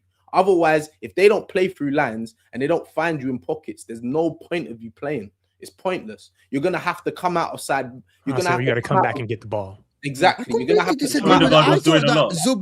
Zubamendi until like January or something or December, I used to find people out like forward between the lines. I know the ones that you're talking about, the dinks and over the top and Timber being inside the pitch and stuff like this. But he used to do that. Zubamendi used to receive the ball and do that. I know you're talking about the 15-yard, 20-yard passes on the ground between the lines in the pockets to your number 10 or when your winger cuts inside and stuff like this. He used to do that. I think something changed. I think for some reason, Zubamendi, after the Man United game, he is scared to receive the ball, turn, and pass it forward. For some reason, I watched him at Sociedad to understand him a little bit before we signed, because we signed him in like January, right? In January, yes. So I was watching some games. Well, there were so many games I was watching. I was like, are we sure we want this guy now midfield? Because I'm watching the game, I think he's not really dictating, but he'll get the ball. Sometimes he'll try to spread it. You go check his stats to see, am I missing something? Sometimes his, the pass like accuracy and percent wasn't amazing. So for me, I was watching him and I said, okay, 60 million doesn't really make sense. But then you hear the rumors, or like Barcelona want him. Xavi's talking about him. I saw Santi Cazorla even posting something about Zubamendi. So I'm thinking maybe I'm just missing something. He had a decent few months before January, as you said, 100%. And as I said, for me, the main thing was he was more forward thinking, dictating a little bit more. Yes. But as I said, since that United game especially, he's just gone back to that. Can someone explain to me? Can SB explain to me Declan Rice? Can you tell me what is Declan Rice's best position in your opinion in an attacking team, a dominant team like Arsenal? In an attacking team, where would I play? You are an attack. You are my answer to that. Okay, hold on. SB, just let's establish Arsenal as a football club should be, and statistically, you're one of the most dominant teams. By the way, position-wise, your line is high. I know that you defend it sometimes later, but your team is more dominant, right? Listen, you're not Everton. You're not Nottingham Forest. You are a team that is, you're on the ball. You are on the final third more often than not, right? What is Declan Rice's position, in your opinion? I wouldn't say like he's a midfielder that you can stick to like one role. He's not the most creative players, so he's not gonna go and win you games on his own. But he's also not like the greatest on the ball as being at the base. So I wouldn't play him at the base, and I wouldn't play him as a 10. I would give him kind of license to just go and just do your thing, bro. And then I would have someone. What does that mean? Go do your thing. You know his best position is where he doesn't play. I'm sorry, guys. I want to have the. Sorry, guys. I want to have SB just. Yeah, can I just say he's like more of like a traditional 8, like where box to box midfielder. There you go. Like a Gattuso, for example. Like Roy Keane. Yeah, like an Ambrosini, guys. If anybody remembers Ambrosini, like he's like a box to box midfielder. So he is a supplementary midfielder. No, he's not supplementary at all. No, he's a driving. He's a. Do you think he can do the role Bernardo Silva does? No, he can't. He is what Roy Keane should have. He should have been to us what Roy Keane was to United. Someone who essentially drives with the ball and pulls defense apart by just being a hard runner, basically, right? You know, we play him on the wrong side. We play him on the wrong side. He should be playing right centre mid. He's got good on the left side. You guys know why I asked this question? Because when Arsenal were doing well and the attack was connecting and you were scoring goals and set pieces was going and you were on top of the world, right? Rice was a piece that is needed. Why? Covers all pieces of ground, recovers the ball very well, and I think actually he connects the passes, the small ones, very good. He always shows up for his teammates. But now, if Arsenal are not working well, you need something to change. What would you do? Would you change your DM? Would you change your DM? I would ask him. Sorry, 1 second. I would ask him to take the ball and move and drive with it. The reason why is because when he drives with the ball, he pulls players with him. The problem with Arsenal right now is that we're very everyone in front of us are very static. So midfields can sort of reset because no one is moving in the way that you should move. I would say basically at least 2 or 3 times in a game, you just take the ball and run because I think you're going to keep it. But what it's also do is going to create more space for players to drop into. I think he's playing within himself right now. If you ask him to be this sort of spread the pass like Rodri, he's not Rodri. Rodri's more of a stationary spread the passes. I think Arsenal needs to use him for what he's good at, which is taking that ball and just driving from midfield into the other team's box. But Olu, you know when you do that, like if you look at the way that we play, he is one of the reasons why our fullbacks were allowed, like Timber is allowed to go forward or Calafiori.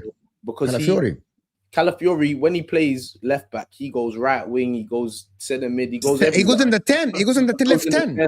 So Declan Rice, because he can cover so much spaces so quickly and he's so athletic, he's the person that basically just fills all the holes. So if you now start telling him, just start going and bombing on from midfield, then transitionally on the turnover, if Arsenal still play those type of fullbacks, then you're going to lose that in the turnover. So who said it a few weeks ago? When your fullbacks are getting the most touches in the other sides, in the other positions box, they start to become a problem. So like you said, we're sacrificing him to get our fullbacks to be the ones to get the most touches. Wait, you're saying that, yeah, but would you say that because Nico O'Reilly for City causes havoc every week? Sure. He just got into the England squad. Look how much goals he scored this season. And I'm not saying we have Nico O'Reilly. However, like it's just how Arteta wants to play in it, how he wants to utilize his team. I'm telling you, current team, Rice has no spot. Current way of Arteta playing, let's go back to Rice. Currently, the way the Hincapi, the fullback that doesn't go forward, Rice, it's either you play him in the 6 and you let him cover the ground and you play Odegaard and Eze around him. Odegaard drop deep, dictate the game. Rice collects. That's what I would do. That's what I would do. But playing a DM and actually playing Rice next to him and having not a Cherki, not a 10, basically that is just... It's not a top. That's basically an Everton. It should have been Rice and Lewis Skelly in midfield and Eze in the 10. You are so obsessed with the youngsters. You should try that though. Let me ask a question. You should have tried that against Wolves or Everton or Leeds or somebody at home. That's when you try that out. You don't try it in the biggest game in 20 years. Can I ask a question? When's the last time you watched Lewis Skelly play midfield? Exactly. No, Lewis Kelly's in midfield. I watched him throughout his academy time. How many So you think academy? No. I'm saying this season we should have transitioned him. No. Sorry. My whole point was for 6 months we should have been transitioning him so he became an option. I thought when we only signed Norgard. He's been every time he plays, he's not good enough. But instead of who? Why is that? Because Arteta because of Arteta? Why is everything like? Why is that because of Arteta? I don't understand. Anyway, when we just signed Norgard in the summer, I'm thinking, okay, that means with Hincapi and Calafiori on the left side, oh, that means maybe Lewis Skelly this season, we're going to finally move him into his actual position. And him and Rice can move to the right centre mid, which we saw him play a few times the season before. And there's one game against Brighton where Rice looked absolutely fantastic on the right-hand side. And I thought that, and you think about even Partey and Xhaka, right? Partey with the right foot, Xhaka with the left foot. That balance. Anyway, this is my thing. I'm not saying it had to be Lewis Skelly, or we should have really gone and signed another midfielder, not called Zubimendi, just to have that option where we could play Rice as a proper 6 and then have that other midfielder on that left-hand side who could actually dictate the game a little bit more, right? And that 10 with Eze, something like that. But Arteta this season has completely got that bit wrong as well, and that's another reason as to why we don't even create chances. I so disagree on this MLS thing. I think a lot of people romanticize what they think he would be in midfield. We haven't seen it yet, right? So there's no proof in the pudding yet, right? Yeah, no, I'm saying also the other thing is this, right? He's 19. Like the thing about fans, Arsenal fans, we complain when young players get played too much, i.e. Saka. Run to the ground. I mean, Yamal's 18, but who cares? How dare you play him for so much? Then the minute we see an 18-year-old go, no, you got to play him over and over again. It's like, you can't have I didn't say play him over and over again. I literally said transition him within the first 6 months of the season, so he becomes an option in midfield. Because clearly, before the season started in the centre mid area, we only had 3 players on paper who were actually going to be able to play in that position. No, we didn't. How many players do we have in centre midfield? No, we had Rice. We had what's his name? I don't count Marino as an option to play. I know, but he plays in there. Marino, his best position is striker. He's the number 9. His best position is up front. Marino's been good this season. Like, what are we doing? He had a few games towards the end before he got injured where he started looking a bit better. I agree. He started looking a bit better. But his best position is striker. Wait. Hold on. I'm confused. You're telling me that a Spanish international, who some said should be starting over Rodri in first place. Shouldn't be playing in midfield, and you should play Miles Lewis Skelly, who's never played no first team games in any one. You were watching Marino playing midfield a lot of the time. He was looking like Havertz when he was in there half the time. When he went up front, Marino's MM9. Bro, what does Skelly look like in midfield? Nobody knows. I've seen him in my life. There's always games to test it out. There's cup games. Look at that goal Martinelli scored against Bayern Munich. Look at the goal. Games to try it out. But wait, you don't know what Skelly looks like in midfield. So, but everyone who's saying, "Oh, he should be playing midfield," nobody even knows what he's like in midfield. I'm not saying Mikel Marino is that he's cold or he's like a mad thing. I'm just saying you're asking players. Who you've never seen play first team minutes for in midfield to go and play in midfield for Arsenal, who is chasing their first league title in 20 plus years. Thank you so much. What's going on? Do you not think him playing? Do you think this is a time to be experimenting, my bro? Do you think this is a time to be experimenting? If we had that option this season, so you're telling me if we didn't have that option this season, would we not be in a better position? If we had that option, we don't develop Lewis Kelly this season properly. There's enough games to try him out in there. The promoted teams at home experiment. Wait, hold on. You pasted Leeds 5-0, I think. I believe earlier in the season. I'm saying to play him in the midfield for 30 minutes in that game, something like that. No, bro. This ain't no season to be experimenting. This is no season to be. Let's try him over there, bro. We need to get the job done. Not an experiment, bro.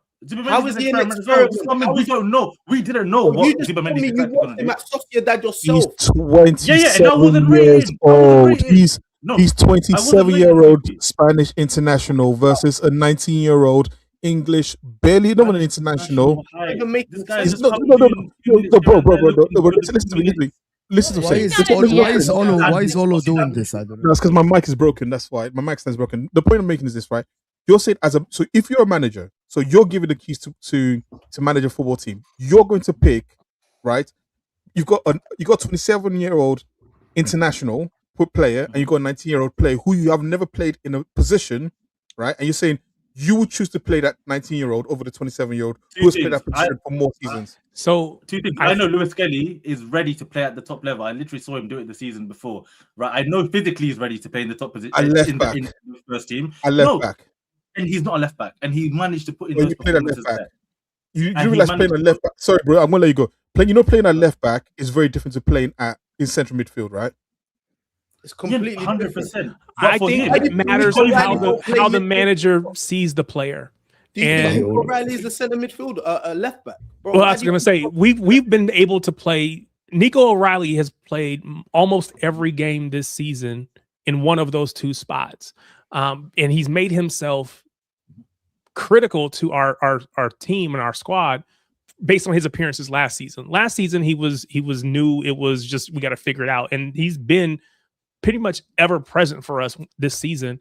And I think the difference is how the manager sees the player. I don't know that Arteta sees Miles Lewis-Skelly as being that guy that he can trust or that he can play in either of those positions because he's not playing in any of them at this point. So Pep, on the other hand, is like, for Nico O'Reilly is that guy. He can play. He played him in midfield over what I was hoping for was going to be Nico Gonzalez. He's played Nico O'Reilly in that position over him. He's played Nico O'Reilly at left back over Ryan Aït-Nouri. Now, those are still younger. They're not 27. Yeah. So I think Pep just sees in Nico O'Reilly that this is a player that I have to get on the pitch someplace. Yep. Arteta doesn't see Miles Lewis-Skelly that way. You see Miles Lewis-Skelly that way, but he doesn't see him that way. Now, whether that's because of what he does in training or whatever, and Pep has profited. Lewis-Skelly and Riley and Cherki versus Nwaneri and Lewis-Skelly. When we talked about our squad before the season, we're counting on Nwaneri and Lewis-Skelly to play a part this season as well. That was part of our squad. That's why when you came into the season, a lot of us are like, you know what? We've got players who can fill in and do different jobs for us. Can I tell you the answer, Bilal, that you don't want to hear? Can I tell you the answer that you don't want to hear? Nico O'Reilly has the physicality that Miles Lewis-Skelly doesn't have to actually start in a title-chasing team like City. Miles Lewis-Skelly doesn't have the physicality to actually start in that midfield in this current Premier League that is there. You see Nico O'Reilly today fending for himself against two players. Miles Lewis-Skelly wouldn't do this for Arsenal. Even though you think he's talented enough, you see Rice has to be physical. No, he doesn't. No, he doesn't. Yes, he does. I promised you, Lewis-Skelly has the physicality. Have you watched Nico O'Reilly? No, O'Reilly's come on leaps and bounds as well, and you can see him. 100%. I have nothing, bro. He's been amazing, O'Reilly. So I've nothing to do with him. Lewis-Skelly was fantastic in the second. Lewis-Skelly was fantastic in the second half of the season last season, but it's different. I agree with SB 100%. This is not the season. If you're not playing well, you're out. But also, look at Eze when he messed up in the beginning of the season. You're out. How many games even played this season? Generally, how many games has he even played? Every time I saw Lewis-Skelly play this season, he got cooked. Also, by the way, I rate Skelly, Like, I don't think Skelly's good. I think Skelly's a good player. However, like all these shots for Skelly to go and play midfield, you're telling me all the players in the world, you're gonna pick MLS to go and play midfield for Arsenal, bro? What we do? Also, when you talk about his physicality and his strength, I'm not saying we signed anyone, right? I'm just going with the squad we had. Yeah, go on. The boss say, like, when you talk about his physicality and his strength, right? And we always look at the runs he made, right? You talked about the Bayern run. Again, when you're coming in from left back and there's more space for you to do those things, it's easier to do it, right? Because you're moving into a position and the defense and the midfield and defense from the other team have pushed back. It's different to you being in the midfield against then. It's now mano, 3 players against 3 players, and it's more clogged up. And you have to make a decision. There's a reason why young players don't make it like really early into central midfield. Look across most top teams. They usually don't play, or you don't get a lot of instances where young players. Miles Lewis-Skelly is 5'10". Rico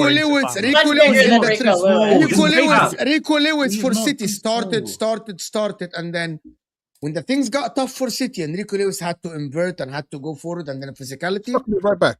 Okay, what about Jack Wilshere at 16? Isn't even making match squads anymore. His City career is probably over with. Yeah, he's not coming back. You'll probably never see him in a City shirt. Let me do this. Sorry, they say Jack Wilshere. Jack Wilshere, first of all, was for us a generational talent, right? That's the first thing. Second of all, you saw the effects of him playing midfield, that his career ended before he reached 30 because the physicality was just so much for him. And this was during a period of time when he was playing against like Chelsea with the big players and Man United. Being a small player in midfield in the Premier League is difficult to play. And if you're really, really young, you haven't got the experience, you haven't built it, the sort of street wise, like Bernardo Silva is the same size as him, but Bernardo's got so much experience that he knows and skills and ball control and body movements, and the guy knows. I'm sorry, if you don't develop a player properly and give him a chance to be a part of the rotation in the midfield when he's been there and he can do the job, but you don't give him a chance. For me, that's a I heard that. But that's my issue. I'm going to tell you something, Milan. If Havertz put that header at the end, you wouldn't have come here. Brother, what do you mean? That's the reality. The reality is Havertz puts that header at the end on target. It's 2-2. None of these conversations are happening. But also as well, one final point as well. The only reason MLS and Nwaneri played last season was because of injuries. So you got me saying they fast tracked the development. Like there was no plan to put these guys into the firing line. We lost so many players. Let me, guys. We don't have a lot. I don't want to keep you guys for long. It's already long. It's already too long. I wanted to do this super chat to respond to them. Mo, Arteta reminds me of Brendan Rodgers, but with more time and money. FSG got rid of him the moment an elite coach club was available. Yeah, but who's available now, my man? I'm just looking at who's available. It's not available anymore for Arsenal. Arteta, if he doesn't win, it's just leave. It doesn't matter who's available because it's finished. That's all it is. So it doesn't matter if there's fair enough. Klopp or no Klopp. Yeah, as of now, it is. A quick question. Liverpool, City, Chelsea, Arsenal, United all get new managers. Who goes where? Big up City for saving football. You're a Chelsea fan. Okay, all teams get new managers. Who do you think have the better team next season to start the season? Better team. Who's got the best squad? Probably, I would say Liverpool. They have a lot of really good pieces in place, so they just had a manager. Arsenal defensively got the options. Arsenal defensively got the options. Midfield needs some improvement, but it's that attack. You got Eze. If Eze gets a manager, really wants to hang out. I think City's in this conversation. It's City and Arsenal. I think one of the two. Oh, sorry, I didn't realize they said City. Sorry, City have a robot. Oh, yeah, I didn't see City in there at all. Yeah, I didn't think these guys put City in there. Yeah, I didn't. Sorry, no one ever sees City anyway, so it's cool. Nah, jokes. Oh, you saw us today. It's definitely seen us I'm today. hurting. That's all good. I'm gonna tell you something. The guy, you know this Arsenal. You know the guy, this Arsenal team. If they don't get a manager that is elite, I'm telling you the team will go backwards. Facts. Well, but if City, but I'm gonna tell you, if City get a manager like Xavi Hernandez, they will still challenge for the league. Arsenal won't. I'm gonna say it again. Arsenal attack lacks quality. They might have the quantity, they might have the numbers, the quality is not there.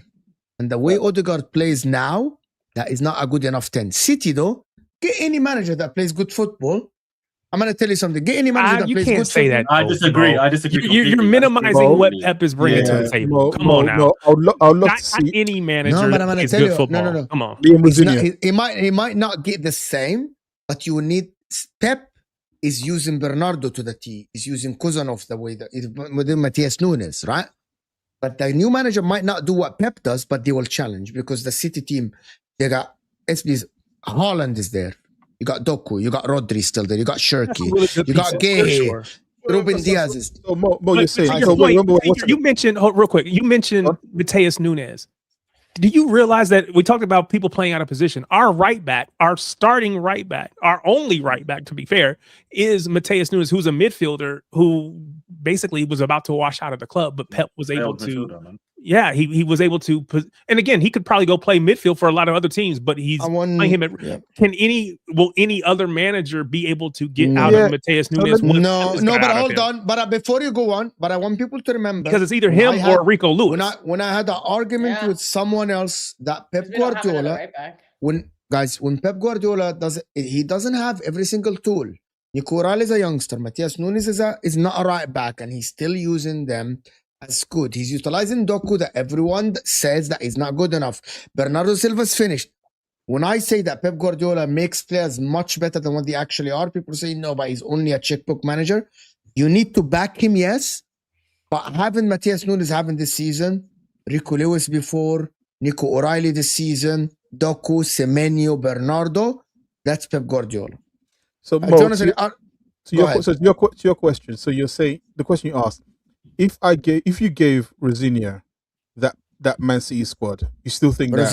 Rosenia's dog shit. Rosenia's championship manager. No, but you just said any man. You said I said that. You remember? I said any good. I said any good manager. Attacking. You said any attacking manager. You didn't say good. Actually, I heard your words clearly. Rosenia is not attacking. Yes, he's an attacking manager. He's not. Or anybody is attacking manager. Anyway, let me just. Exactly. So, exactly. So just say you're wrong. You need a good manager. Arteta needs to go before he finds Garnacho's for sale, especially neither. Yeah, if I see Garnacho Madueke, Pedro Neto. Watch out for Pedro Neto. Jonathan, if you get Garnacho, I think it's gonna be Manzambi from Freiburg would be perfect fit, but let's not forget our two left wingers are dead. We are too one-dimensional, and your right winger without Saka is dead as well, my man. The right winger without Saka is dead as well. I don't know who's this. He's not been good. But big up my man. Thank you so much. Maybe I think Arsenal are gonna try to go for a Tonali or a Bruno Guimaraes or someone like this. We'll see. But listen, I wanna guys, if you haven't watched Domestics on the Catch channel, just go and check it out. The crash out was real. So go and check it out on Domestics on the Catch Up channel. It's in the description as well. Big up, of course, Jay and SB provide amazing content. Thank you so much for joining us, SB. Appreciate you, my man. Thank you so much. Yeah. True City fan, Kelk and the guys, they went live, of course, on the channel after the game. The Arsenal Order is Bilal channel. Tariq Patterson, Tuesday evening at 11 p.m. UK time. Right? 11 p.m. UK time. On Tuesday evening, every Tuesday. I think it's 11:30. 11:30 UK time. Yeah. Tariq Patterson's channel is in the description, guys. I want to thank everyone that joined us. Congratulations to City for winning the Premier League in 25-26, and actually for Chelsea for missing out on top 5. Slow down, Mo. We only celebrate when we win a trophy. We don't. You believe? Don't jump ahead of ourselves. Hold on. Do you believe still? I feel like we're gonna stumble over the line. I'm gonna keep saying that, bro. We're gonna stumble over the line. We're gonna stumble. Come on, Burnley. Come on, Burnley. If Arteta goes, a lot of players are out too. I think absolutely. I don't think so. I don't know. They might stay. They're probably sick of him. Kyle Walker's gonna lay down for us, by the way. Mookie, I don't think they came in. They might like it better because they can use their skill set. I'm sorry. Being suppressed. I'm sorry. You don't understand. That guy is a cult leader. The players seem to love him. My bad. I didn't know. We'll see how it goes. But listen, now it's time for Hamza cooking paz and Ahwa. Oh my God, that would be elite. Guys, Ahwa on Osamit's channel, guys. That's Hamza's cooking. Hamza is gonna cook. I will see you guys on there. Big up everyone that is here. Hit that like button, people, before you go. We're out of here, people. Peace.